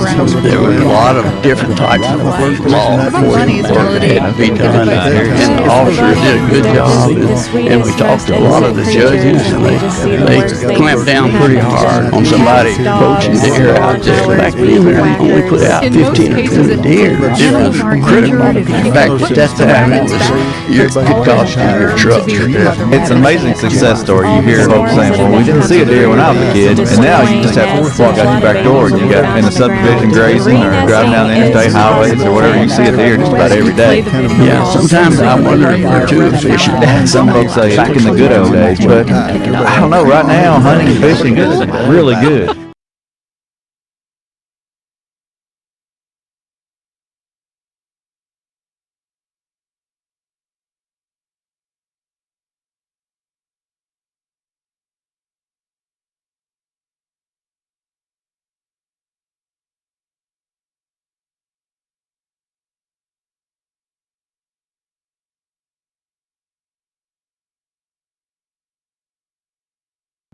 Hey, what's up, guys? It's Matt Murphy in the middle of downtown Franklin, Tennessee. We've talked so much about Savory Spice. I thought, why not show you the place? So let's go on in and see what's popping at Savory Spice. As I've always said, you will smell the spices even before you walk in. I can smell them right here in the doorway. Come on in and let's introduce you to the one and only Holly, who is the owner and proprietor of Savory Spice. Say hey, Holly. Hello, everyone. Now, enough about Holly. Let's talk about spicy and easy products like the incredible taco soup, which, as I said, you put this in a crock pot, you put all the ingredients that it tells you to buy right there, you put the spices in, and it's so easy. So if you don't know what you're doing around the kitchen, it's a perfect way to find your way around the kitchen, as is the Mediterranean dill risotto. Now, for the holidays, pumpkin pie spice. What doesn't it have, Holly? Pumpkin. It doesn't have any pumpkin in it. That's a fun fact for all of you kids out there. Now, if you stop by Savory Spice, either in the Franklin location or at L&L Market, you can get yourself a sample of the dill dip, which is my absolute favorite. Just tell them Matt Murphy sent you to Savory Spice with purchase now. So come by Franklin or L&L Market in Nashville and come see Holly and the entire crew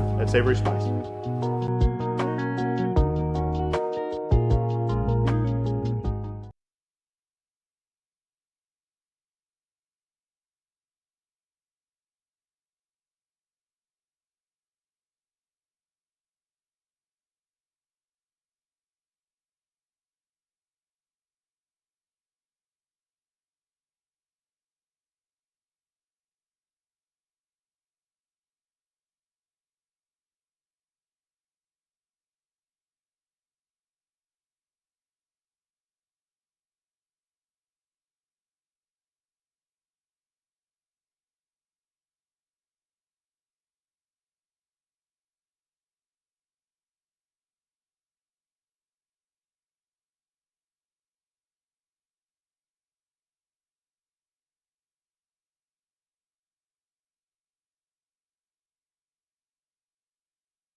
Democrats locked out of the Department of Education building today. Oh, the hue and cry. We'll let you hear it at 11 on Super Talk 99.7 WTN.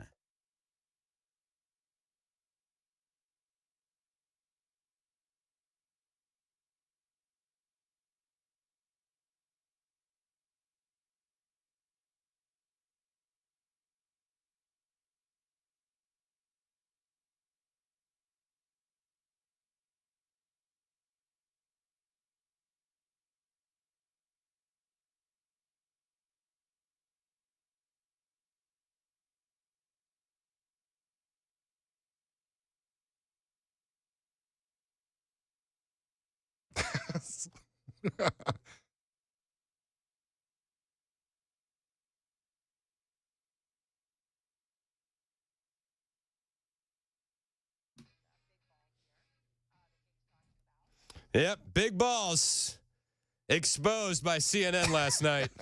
And we've got the biggest of them all. All right, Amazing. Listen, that was a request from the super text line. Before I played that on the air, I looked at Mason. I said, "All right, remove my bumper music, and I might get in trouble for this one." Worth it. That was awesome. Thank you. The thunder from down under, baby. So good. I did that for the super texters. Sometimes I do things for me. Sometimes I do things for y'all. I put myself in the line of fire for that. Oh, they're locking Democrats out of the Department of Education, Brother Chris. I saw that. That's pretty wild. So, well, they didn't really lock him out. They just didn't let him in. So the Democrats showed up and they were like, "We're coming in," and they were like, "No."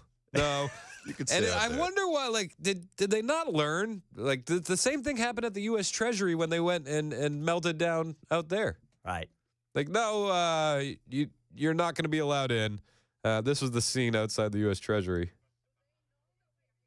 Do they know that we are here?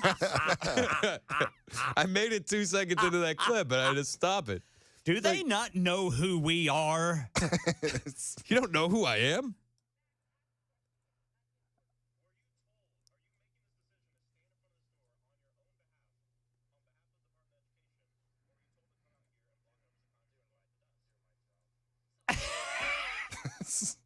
I'm just. Did Maxine Waters say, "We're doing our job. We're trying to save democracy"? Don't you know Russia is so happy about this? Oh. Show them your ID. I'm just doing my job. Gosh. The door's locked, ma'am. The door's locked. And the security guard, he's like, ugh. They must have, I bet you when they saw them coming, there was an impromptu rock, paper, scissors that happened. And the guy that's out there lost because he's like, ugh. I have to put up with this. Show him your ID. It's like, I know who you are, ma'am. I know who you are. For democracy. Well, democracy still being threatened. And Russia's happy about it. It's 11 o'clock on Super Talk 99.7 WTN.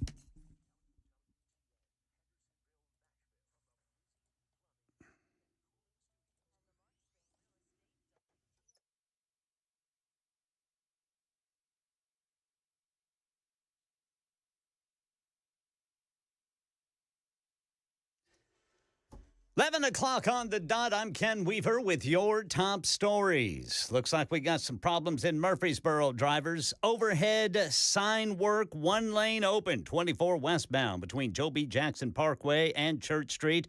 Also, that is blocking the off-ramp from 24 westbound to Church Street. Full forecast coming up in 5 minutes. More than 24 House Democrats tried to push their way into the Department of Education to discuss President Trump's vow to eliminate the agency.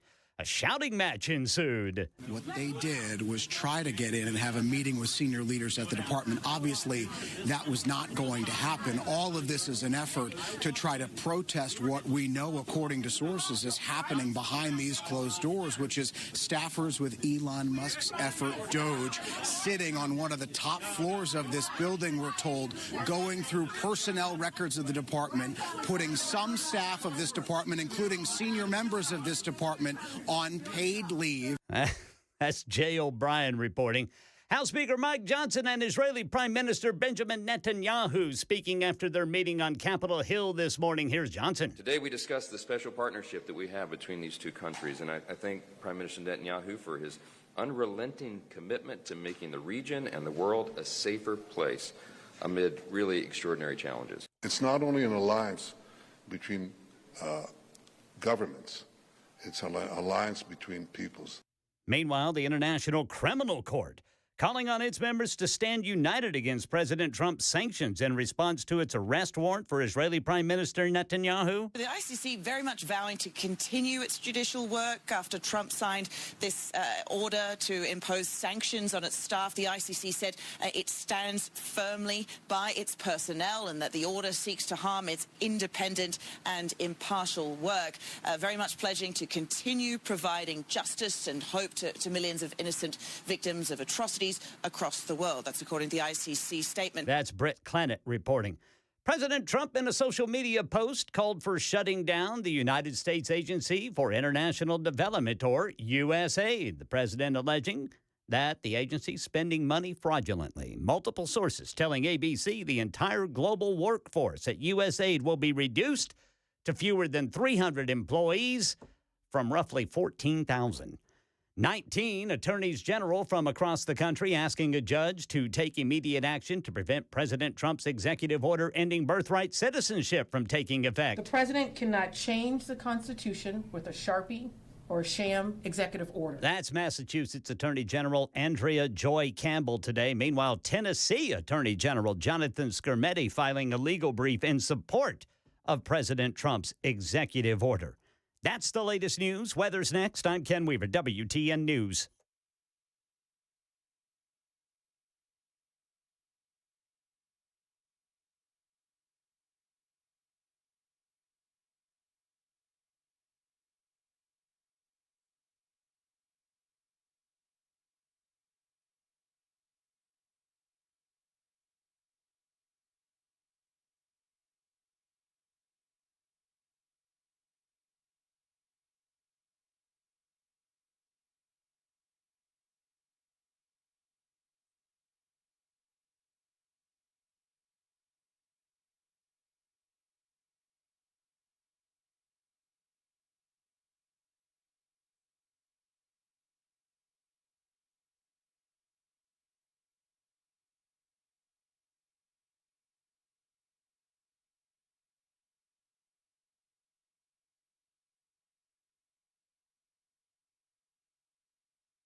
It's 11:06 on Super Talk 99.7 WTN. I'm Chris Hand. Hey, how are you?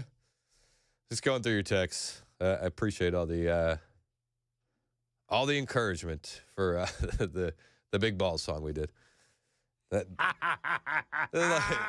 when I told my wife I was getting a conservative news talk show, I didn't have this in mind. But it's like, hey, we're here. Just stuff that adds to the job. Yep, and I'm only here because of my wonderful sponsors, like our friends at Better Water LLC, water filtration systems, water softeners. Get your water tested for free. BetterWater.com. You got to get your water tested. All right. Got to keep them chemicals out. Yeah, got to keep the chemicals out. You don't want them in there. BetterWater.com. Sorry. I think I'm just going to keep going until I get a talking to. Is that the game plan? I think that's the only way to end this Friday out. I mean, go power through the last hour. Yeah. Talking about big balls and sexy LLC. Yeah, the Tesla.sexy LLC. Oh, my gosh. It's too good, man. I can't believe that good. CNN even aired that. What are they doing?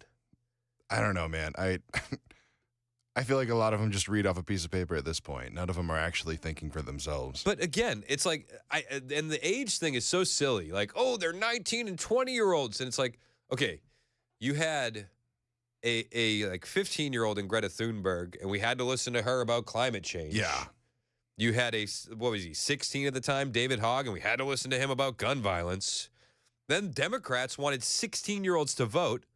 They want 12-year-olds to get sex changes. Like, oh, and we got to listen to 3-year-olds about their gender. But we can't trust a 19-year-old who has been starting LLCs to buy web domains since he was 16. One of the Doge kids deciphered ancient scrolls, and it's so deep. The scrolls were burned up in a fire, and then he found a way to, like, I can't even explain it. It's so deep. Like digitally scan them? to be able Digitally to... scan them, and then a computer program that he created a computer program that would read through the digital scans to pick up the text. That's really cool. It's insane. These kids are like prodigies. They're not like me when I was 19. Yeah. I was like, yeah, think about what we were doing at 19, 20. No, I mean, I'm 36 and this is what I'm doing.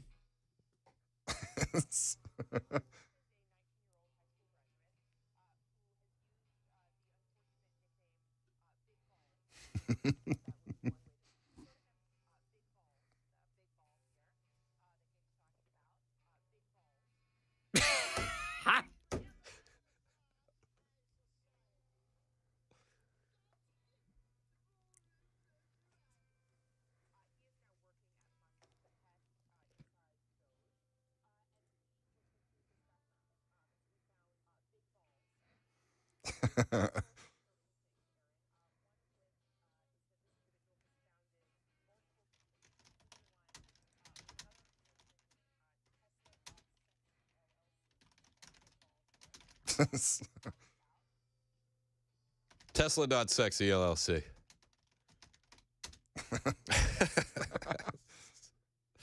These kids are not normal kids. They're going to try and say that they're teenagers. They're just mad. They're just big mad on many, many different levels. They've been exposed. The golden goose is no longer laying eggs at USAID. Let's make it perfectly clear. That's the issue. And I would like to say, friendly reminder, a guy that's going to be confirmed next week, RFK Jr., has been calling out USAID and their payoffs, especially when it comes to the CDC, for years.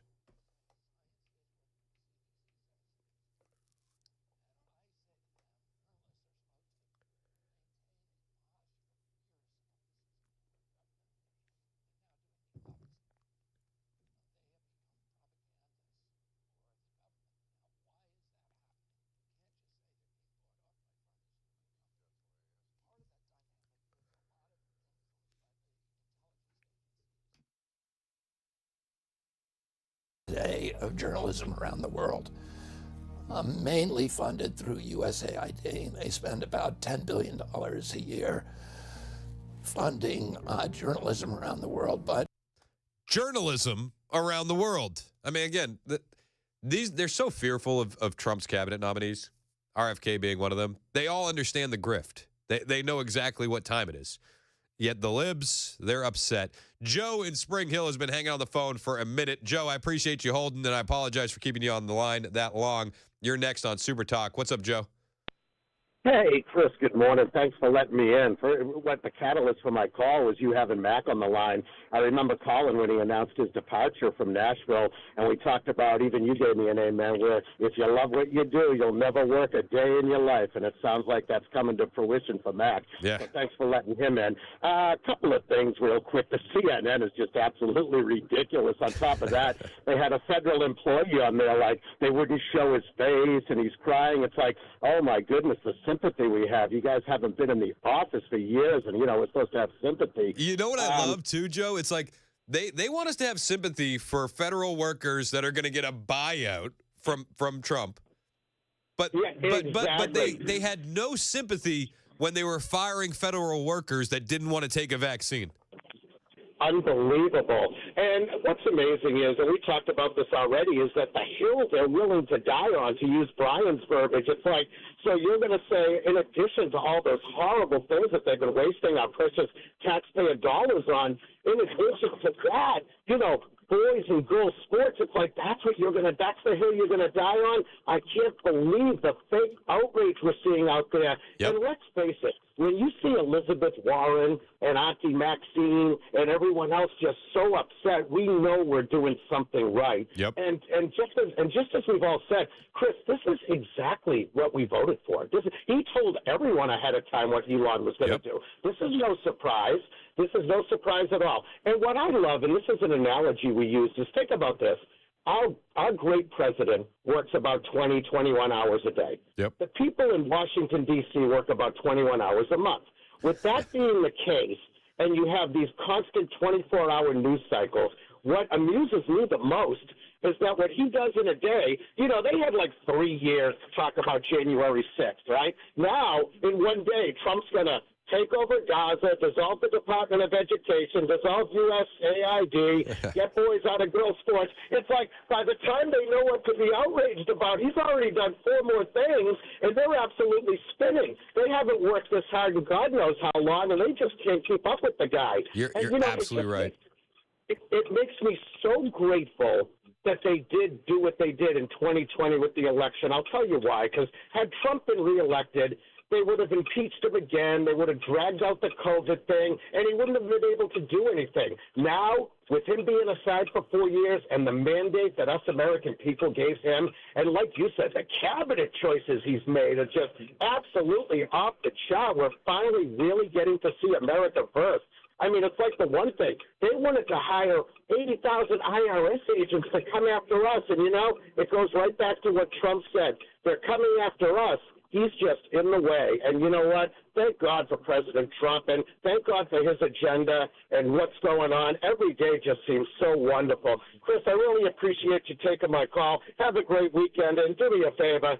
Say hi to your mother for me. I will. Say hi to your mother for me, Joe. I appreciate it. That's a Massachusetts thing. We wouldn't understand. I love that. But I get it. Say hi to your mother for me. Yeah. Deborah in Franklin up next on Super Talk 99.7 WTN. What's up, Deb? Hey, Chris. I just wanted to put my 2 cents worth on the Democrat brand of democracy. Yes, ma'am. Have they not gotten the memo yet? We don't want their brand of democracy. I'm with you. We don't want them shoving their agenda down our throats, telling us what to say, what we should think, how we should feel. Yep. Their brand of democracy is authoritarian and dictatorship, if you will. Yep. Not ours. Yeah, you're absolutely right, Deb. I appreciate the call. Thank you so much. And listen, you can see the approval ratings tanking for the Democrat Party because of this.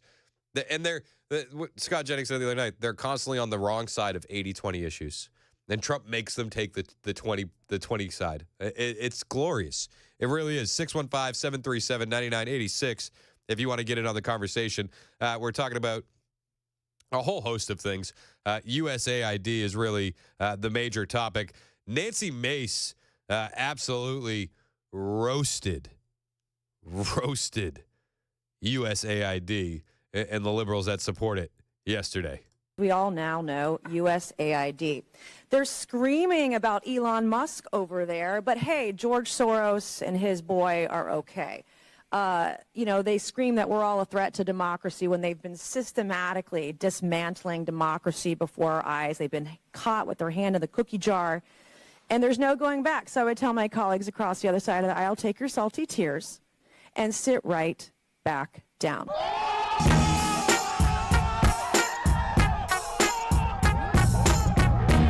We all now know USAID. Nancy Mace, she's a gem. She's a gem. Big fan. But for every Nancy Mace, you're going to have the equal opposite value on the other side, and then there's Rachel Maddow. Rachel Maddow is pushing one of the wildest conspiracy theories happening right now, that conservatives are actually now anti-Elon. Did you know that? I found out. I was today years old when I found this out.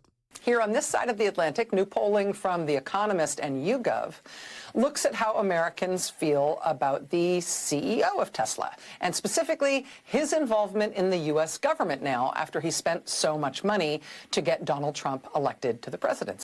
Oh, he spent so much money. Economist and YouGov took two polls, one right after the election and another one this week, now that Trump's been in office for a couple of weeks. And look at this. Among Republican voters specifically, the proportion of people who wanted Elon Musk to have, quote, a lot of influence in the U.S. government, since the election, it has plummeted by 21 points. Who are they polling? Honestly, like, are we back to fake polls? Is that what we're doing? YouGov and The Economist? Into the trash it goes. This is just ridiculous. Republicans that's supportive of Elon Musk having some influence here in the government, down 21 points. Are you sure about that? We just need to fact check that with real serious people that are actually doing the job, not just faking polls. Like this is the Des Moines Register or something. What are we doing? What are we doing here? That's Rachel Maddow. Absolutely insane. We're now down to only about 1 in 4 Republicans wants Elon Musk to have a lot of involvement in the U.S. government. That has just dropped like a stone in a very quick period of time. She sounds so confident, too. And she's so stuck in her echo chamber that she either doesn't know that this is just bat bleep crazy what she's saying, or she knows that what she's saying is bat bleep crazy, but she's pushing it and knowingly pushing a lie and propaganda. Either she's an idiot or she's evil. Maybe she's both. Maybe she's both. I love watching the left meltdown. I do. A USAID whistleblower, Mark Moyer, he was on Fox News last night, and he talked about what they did to him while he was at USAID. He got in around 2018, tail end of Trump term, and he said that the DEI indoctrination that they put him through was insane. Quick teaser, they made him take the identity of a Scandinavian woman for one of the exercises. I'll play you his audio when we get back. It's 11:21 on Super Talk 99.7 WTN.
We got traffic problems in Rutherford County, drivers. Overhead sign work has only one lane open, 24 westbound between Joe B. Jackson and Church Street. And then it has the off-ramp block from 24 westbound to Church Street. 2 tornado touchdowns confirmed in Tennessee. We'll tell you about it at 11:30 on Super Talk 99.7 WTN. Thank you, Ken Weaver. 25 minutes past the hour on Super Talk 99.7 WTN. Hey, how are you? It's Chris Hand. Show's brought to you by Better Water LLC, water filtration systems, water softeners. Get your water tested for free. BetterWater.com. You can find me on Twitter, True Social, Instagram, at Chris Hand on Air. Hit the follow button. I will follow back. So we got a USAID whistleblower speaking out last night on Jesse Waters' show on Fox, Mark Moyer. And he reveals that USAID sent him to a DEI indoctrination camp. Are you surprised? I'm not surprised. Mark Moyer, he's a USAID whistleblower, and he joins me now. So, Mark, you started at USAID. And what'd they do the first thing? Did they send you to DEI camp? Yes, and great to be with you, Jesse. So I didn't get into the agency till February 2018, and this is one of the big differences that we're already seeing. That in 2017, Trump administration was very slow to get into the agency. So I get there in February, and we have what's called a privilege walk as part of the orientation, where you. So the privilege walk is part of orientation. Now, listen, he said Trump was a little bit slow to get in there his first go-around. You know, Trump was learning government his first go-around. This time, I mean, as you know, it's been 3 weeks. This guy knows exactly what he's doing, why he wants to do it, and he's had 4 years to think about it. So you get into USAID in 2018, and you have to go on a privilege walk? What's a privilege walk? Privilege walk is part of the orientation where you are given an identity. Now, I was a Scandinavian woman, and so when they read lines like, I get discriminated against because of government services, or people don't look how I look. So you took a step forward if it applied and if it didn't. And so I ended up near the front, and the indigenous woman with unwanted pregnancy and the male prostitute were at the other end, and then we talked about our privileges. Well, that sounds productive, right? Doesn't it? A Scandinavian woman? A Scandinavian woman? And then, what did he say what the other one was? A male prostitute? And an indigenous woman with unwanted pregnancies? Yes. You can learn a lot. You could learn some things. I don't know if it'd be the things I'd want to learn, but I'm sure you could learn. We're talking about their privilege here. Yeah. All right. Well, let's find more out about their privilege. All right. So you were trained to be a Scandinavian woman in a privilege walk, not root out corruption. What kind of disguises do they use to fund these projects? I mean, do they just change the names of these things? Is there really some other reason we're doing this? Yeah, they're very effective at rebranding things. So in the first Trump administration, the priorities were support national interests, as they are now. Another thing was countering terrorism and promoting self-reliance. So I went to a country, just to give one example, they had a feminist women's book club that had been started under the Obama administration, and then they now said this is a counter-terror program because feminist women are key fighters in the battle against terrorism. I don't think they've ever met a feminist woman then. Oy. This is your tax dollars at work. Learning about the privilege of male prostitutes and indigenous women with unwanted pregnancies and feminist book clubs to fight the war on terror. Feminist book clubs. What if you're in a feminist book club and you're going to fight the war on terror? What book are you reading? That would have been my follow-up question. What book were they on? What book were they on? It's 11:30 on Super Talk 99.7 WTN.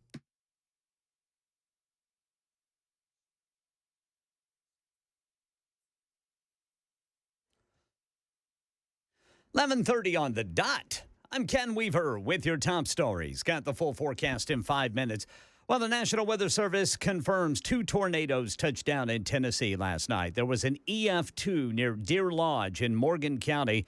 It's about an hour drive west of Knoxville with winds reaching up to 135 miles per hour. That's the one blamed for killing a mother and her daughter and injuring 3 others.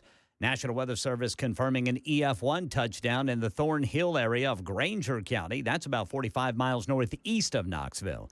House Speaker Mike Johnson in our nation's capital with Israeli Prime Minister Benjamin Netanyahu speaking after their meeting on Capitol Hill this morning. With President Trump back in the White House and Republican control of Congress, America will not turn its back on our national security priorities.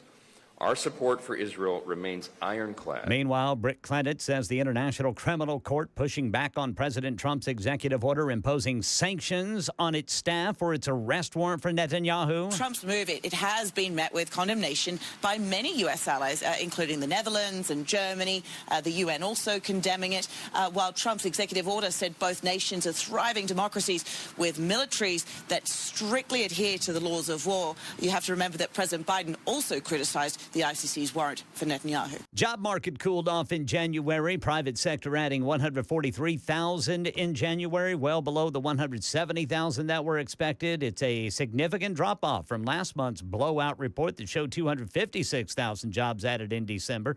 Employment rate ticked down 0.1 of a percentage point to 4%. And whether they're rooting for the Eagles or cheering for the Chiefs, a staggering number of Americans are going to put their money where their mouths are going into Super Bowl Sunday. The result is that a record $1.39 billion will be wagered on Super Bowl 59, an 11% increase from last year. The last time the Eagles and Chiefs met in the NFL Championship 3 years ago, people in Pennsylvania wagered $84 million, but Missourians still could not legally bet on the game. That's Jim Ryan and the latest news. Weather's next. I'm Ken Weaver, WTN News. Ken, I got to tell you, I'm surprised that you missed this story. Uh-oh. What is it? Donald Trump on Truth Social. Oh, no. I didn't bring it up. I will be signing an executive order next week ending the ridiculous Biden push for paper straws, which don't work, back to plastic. I would have led with that if I were you. I'm not here to tell you how to do your job. I understand you're one of the best in the business. But I think you missed this time, Ken. I think you missed. My face is turning red. The one day I come in, usually my routine is I get in here after Joan leaves and I start loading up all of my sources. And for whatever reason, I did not load Truth Social today. I don't know why, but my favorite thing about that was ending the Biden push for paper straws, comma, which don't work. Back to plastic. We need things that work, ladies and gentlemen. You know what works? My friends at USS, United Structural Systems. When you got rain coming into your house and you have waterproofing issues, you need guys that know how to get the job done, and you need solutions that work. Well, USS will bring those solutions. They've been doing this work in Middle Tennessee since 1994, and they have over 30,000 satisfied customers to back them up. So you had some rain last night. Is it in your crawl space? Do you have wet basement walls or cracks in your basement floor? These are warning signs that water is getting where it shouldn't. Call the experts. Call USS. They'll come to your home, and they'll make a custom plan for you. They won't leave until the job is done and you're satisfied. And when they do leave, they're so confident in their work, they'll leave behind a lifetime warranty. The warranty is so good that even if you leave the house, the warranty stays. That's United Structural Systems. 615-488-7855. 615-488-7855. Online at USSTN.com.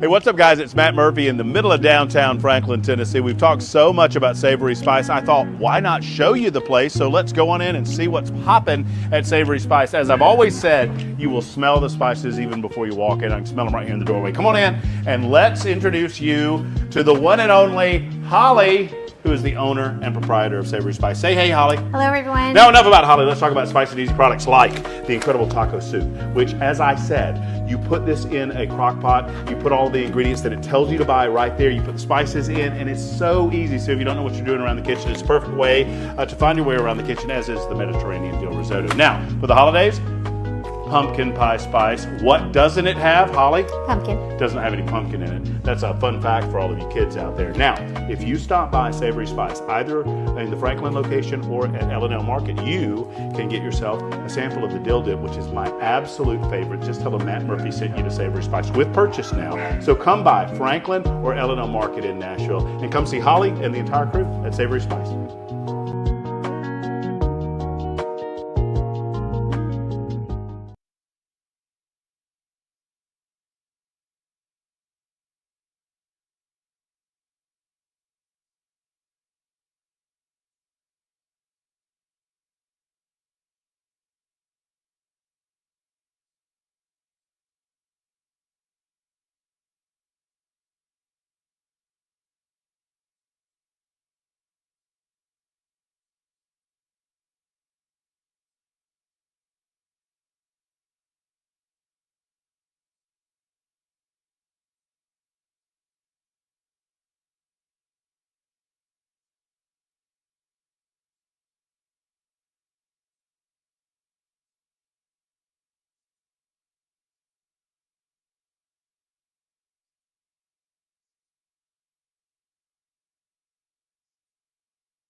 It's 11:37 on Super Talk 99.7 WTN. I'm Chris Hand. Show's brought to you by Better Water LLC, betterwater.com. We got a lot to get to. We got distracted on the big balls story, and I apologize for that. I do. Yeah, we heard some great music. I might play it for Chad. That would be good. I haven't heard anything from the bosses, and I know Chad's a rock guy. Yeah. So I'll play it for him. If you missed the Big Balls song, we'll play it one more time during the Cross with Chad, I promise. I know. I agree, Mr. President. Where was that from? Which rally was that from? Oh, gosh. There were so many. There were. That was like some insult that he had. I feel like it was right after he was elected. Was it? I think so. I'll see if I could find it, but yeah. I remember we heard it the first time. We're like, we need gold. that. That's gold. Yep. Oh my gosh, man! The other day in the middle of the transgender executive order, when he just stops and he looks at somebody, he says, "That's a really nice haircut." I like that haircut. Anyway, we are gonna be. He just goes right back into it, man. He's so good. He's so good. And I was just the most impressed that none of the kids were sniffed during that. Yeah. I mean, to be fair, that's a very low bar. I know, but he achieved it. All of those kids, had that been Biden sitting there, would have been in the danger zone. No, it's true. What is it in the military? You got to get off the X. Those kids were on the X. All right, so we had members of Congress, and they're attempting to stage a photo op at the Department of Education this morning. They're telling the media where they're going to be, right? Like they're like, hey, we're going to show up at the U.S. Treasury, and we want all the cameras. And then, we're going to show up at the Department of Education, and we want all the cameras. And they are screaming, saying that they have to be let in to the Department of Education. And what do you know who was there, Ken? I saw Maxwell Frost, who's that loser from Florida. I saw Maxine Waters. Oh yeah. I saw all I saw was Maxine Waters, and that's all I needed to know. Well, It's like, say no more, fam. I got it. Do they know that we are here?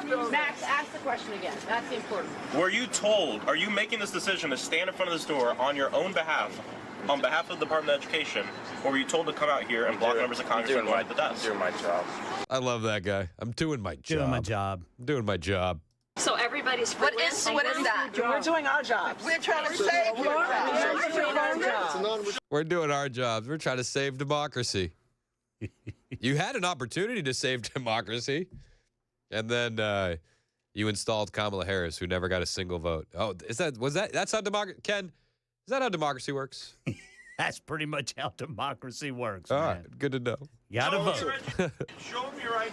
Show them your ID. Were you told to stand here, or did you decide to stand here and block members of Congress from entering the Department of Education? I know what this guy's thinking, the security guard standing in front of the door, because I've had this same feeling sometimes, and I think everybody's had this feeling. You hear that sigh, it's the I don't get it paid enough for this sigh. Exactly. That's what he got. And I made the comment earlier that there's probably 2 security guards inside. They see these clowns coming, and it's like, you're going out there. I'm not going out there. You're going out there. Yeah, they picked straws. Rock, paper, scissors. 2 out of 3? Nope, 1 time. And there was probably like a couple times where they both pulled rock, and they're like, rock, boom. It's you, brother. It's you. It's, oh, you know this is going to be on the news. Oh, yeah. I feel bad. This guy's going to get like made fun of by his friends when he goes home tonight. Access to federal buildings. We're allowed in there.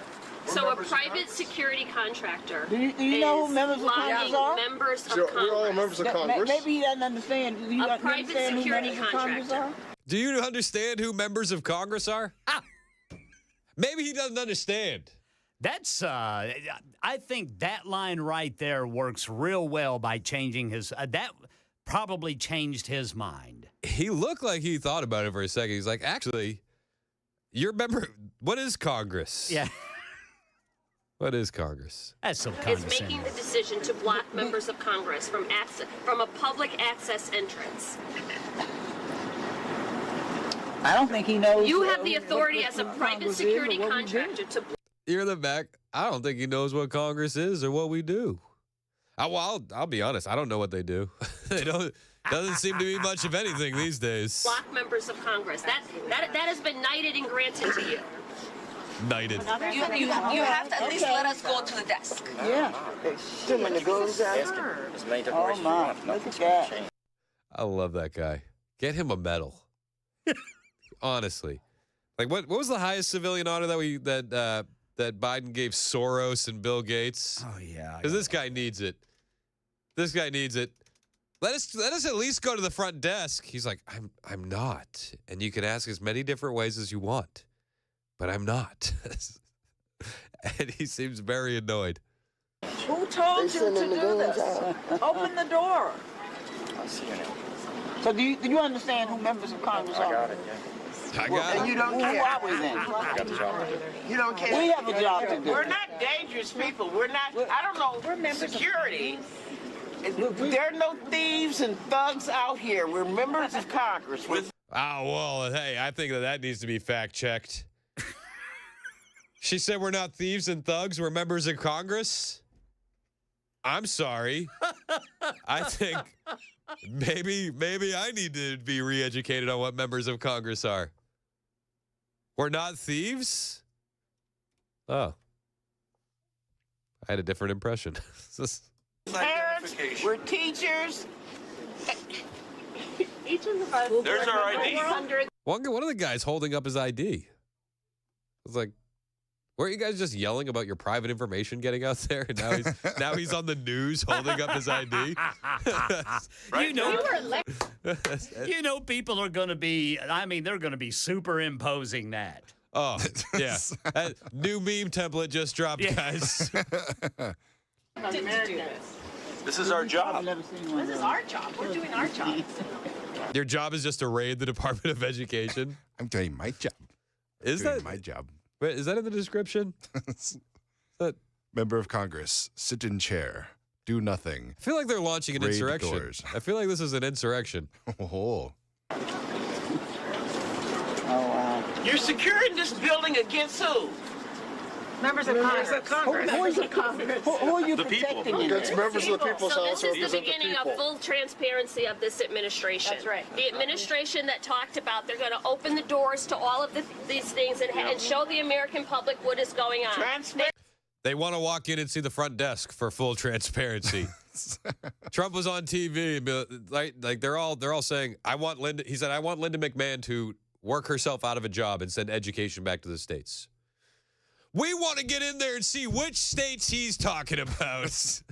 Hey, maybe watch on TV like the rest of us. I don't know.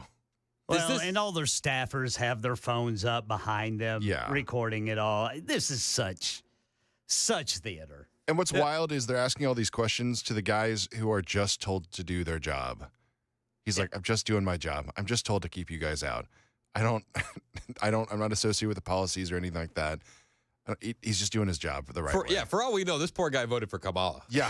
He may. As far as we know, we just don't know. Like he's in D.C. I mean, like it's probably more likely that he voted for Kamala than not.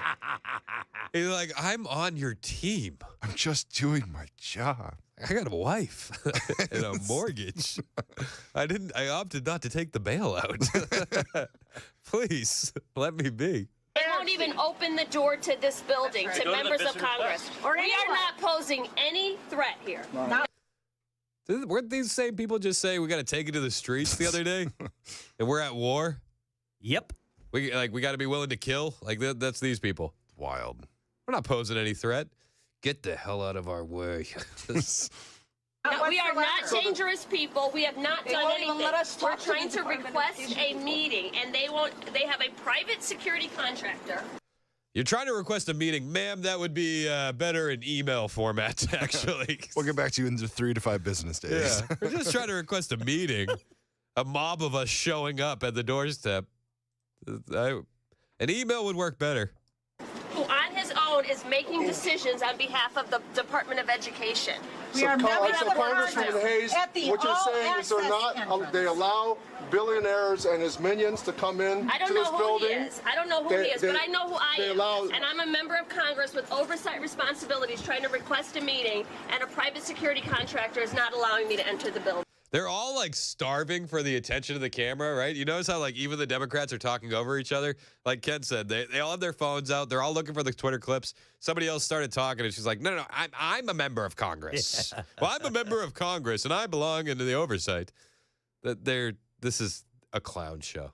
They're wanting their clips posted. Yeah. They want to get clipped. They want to get posted and go viral. I guarantee you, every single one of these Democrats that are out there are going to be sending a fundraising email this afternoon. Oh, easily. With the title line, they wouldn't let us into the Treasury. They wouldn't let us into the Department of Education, but we will resist. He lets a billionaire and his minions in there. Okay.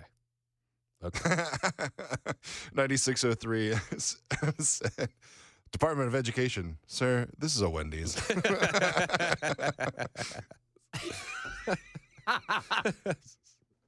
That's good. That's pretty good. These people are unhinged. They allow billionaires to go into this building, but not the people's representatives. They allow billionaires and their cronies to go in, but not. There's a lack of transparency here.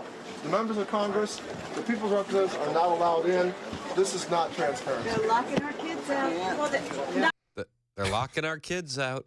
Yeah. They're locking our kids out. See, here's the thing. Legacy media is just going to be all over this evening. They're going to love it. They're going to love it. And they know this. They know this. I guarantee you the legacy media was notified that they were going to be doing this. Please come out and cover.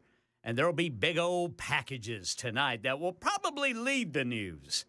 Unless, God forbid, something horrible happens today. But you know what? This isn't going to last any time at all. Trump is in the White House right now, moments ago, saying we're going to meet with Zelensky next week, and he's trashing NATO. They're not going to be able to keep up with this guy. I think it's funny that they're just not used to a leader who's constantly updating the public. Yep. They're used to somebody standing behind in a back room, pacing back and forth, not knowing which stairs to take. Exactly. Not knowing who to talk to or what words to say. I love it. I love it. This is a man up front for the people. It's 11:49 on Super Talk 99.7 WTN. When we return, I will play Big Balls for Chad. Hang out with us. It's Super Talk 99.7 WTN.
I started working in the early 60s, and Tennessee had a deer stalking program already in place, primarily for the Clarksville Basin in the Fort Campbell area. In that area, a lot of deer were stalking Midlands, West Tennessee, and then later on.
It's 11:54 on Super Talk 99.7 WTN. Chris Hand in here with Chad Benson. Excuse me.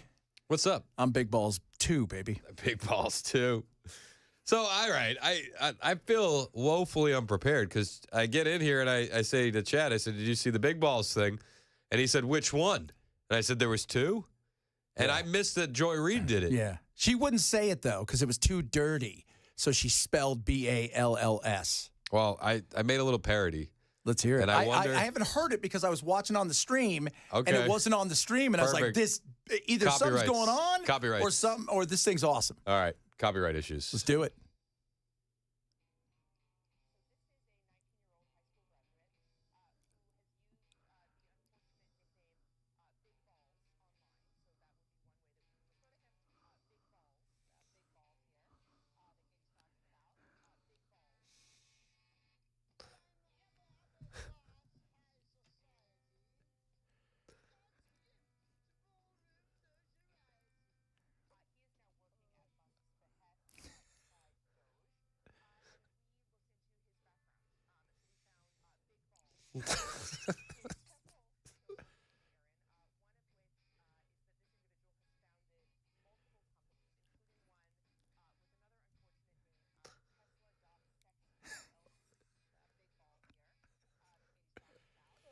That's it. That's all I got. But I did it during a commercial break, and That's I awesome. know you're a rock guy, so I was like, I gotta play it for Chad. The original.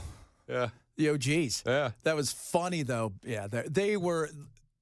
Joy Reid was. It was like she was. I don't think she knew how to, because I think she also found the story kind of funny. Yeah. With, like there was a smidge of humor. But with all the news going on, why would they choose to even cover that? And then these are the same people who tell us a 3-year-old can pick their gender, or babies in some cases. Babies know. A 3-year-old can pick their gender. We have to listen to that 15-year-old Greta Thunberg on climate change. Yeah, she's moved on now. She's telling everybody how to live for Palestine. Yeah. We have to listen to David Hogg when he was 16 about gun safety. And they wanted 16-year-olds to vote. But as soon as a 19 and 20-something gets into the White House or into the Doge team, then now everybody loses their mind. Yeah, and they want to remind everybody, too, he's a high school graduate. Yeah, he is. And he's also probably got 145, 150 IQ, because that's what Elon's looking for, is idiots. Yeah. Well, I loved how they're like, and this is also pretty unfortunate. He started an LLC when he was 16. I'm like, that's impressive. Yeah. What was it? Like Sexy Tesla or something? Tesla.sexy. What exactly was in the LLC? He was buying up web domains. Is that what he was doing? Yeah. Okay. See, I knew he did that, but I'm like, the way they made it sound, it was like he was running, cam girls or something. Yes. It's how Andrew Tate got his money. Yeah, it's like that. It was so weird, though. Yeah. And well, you know what? Is there an optics? Yes. You know what? Because a lot of conservatives, yesterday when we were talking about Social Security and stuff, people get nervous. There's this, if we're going to address some of the issues, we have to be serious about some of the stuff. And I get some people could, feel a little uncomfortable, the 19-year-old, because they're not quite sure. And especially when you're talking about code and a lot of these other stuff, like, what's his name, Bassett or whatever, was talking. I saw that interview, but he also talked about later on. He goes, let me tell you something. We have code here that they still have that are in use. He goes, I coded that in college. Yeah. Yeah. He was saying, the computer systems that he trained on in the 80s is still in use. Yeah. So they probably have those big screens, too, instead of the thin ones. It's like, but a young person would get how to do some of this stuff. And yes, he did employ some hackers and work with some hackers. Well, so did the government. So let's all settle down. Oh, everybody employs hackers. Yeah. Banks, people that hack into banks get hired by the banks to make themselves safer. That's, but I do get the optics of a young person, because I have a couple super uber conservative people who texted me this morning and said, the freak out, for the big balls thing was ridiculous, because the 19-year-old thing, they said, look, it does make me feel a little nervous, because like anything, right? Like, it's one of the things I always said was a big knock against Pete Buttigieg was nobody's going to vote for their nephew, right? Like, nobody's voting for their nephew to do anything, even if he's the most brilliant human being on earth. There was a certain, you're just too young to look. So people get nervous about that, but they never focused on that. All they cared about was his big balls. Yeah. Yep. which is not his legal name. I checked. What do you got coming up on the show? Where's your focus today? You know what? We're going to have some fun, talk a little bit about Super Bowl stuff. We're going to talk a little bit about have you seen the show with Balin Dupree? She's got Tourette's. It's really interesting because how much awareness she brings. But a lot of the show's about how her family has to deal with this stuff. Is she the one with Tourette's that yells about Biden? Yeah, oh God, wasn't that the greatest? It was so good. It was the best. Yeah, so we're gonna talk a little bit about that, but just how tough it is for a family to go through that, because there's just times the last 2 years we can't go anywhere, and she's going to fly to TickCon, and in the line at TSA she's all, I got a gun, I got a gun, I got a gun, and they're like, you need to whisper. Oh no, that would be the worst. Yeah, and they have to explain to them, hey, this is what she's got. I like when she shouted, your mother wears Skechers. Oh, yes. Like out of nowhere, she'll say stuff all the time. Well, I heard one and she's, Biden's buried in my backyard. Yeah. Did cocaine in the 1812 war or something like that. And then she like calms down. She goes, I know he's not buried in my backyard. Yeah. I know he's still alive. I don't know what his activities are, but he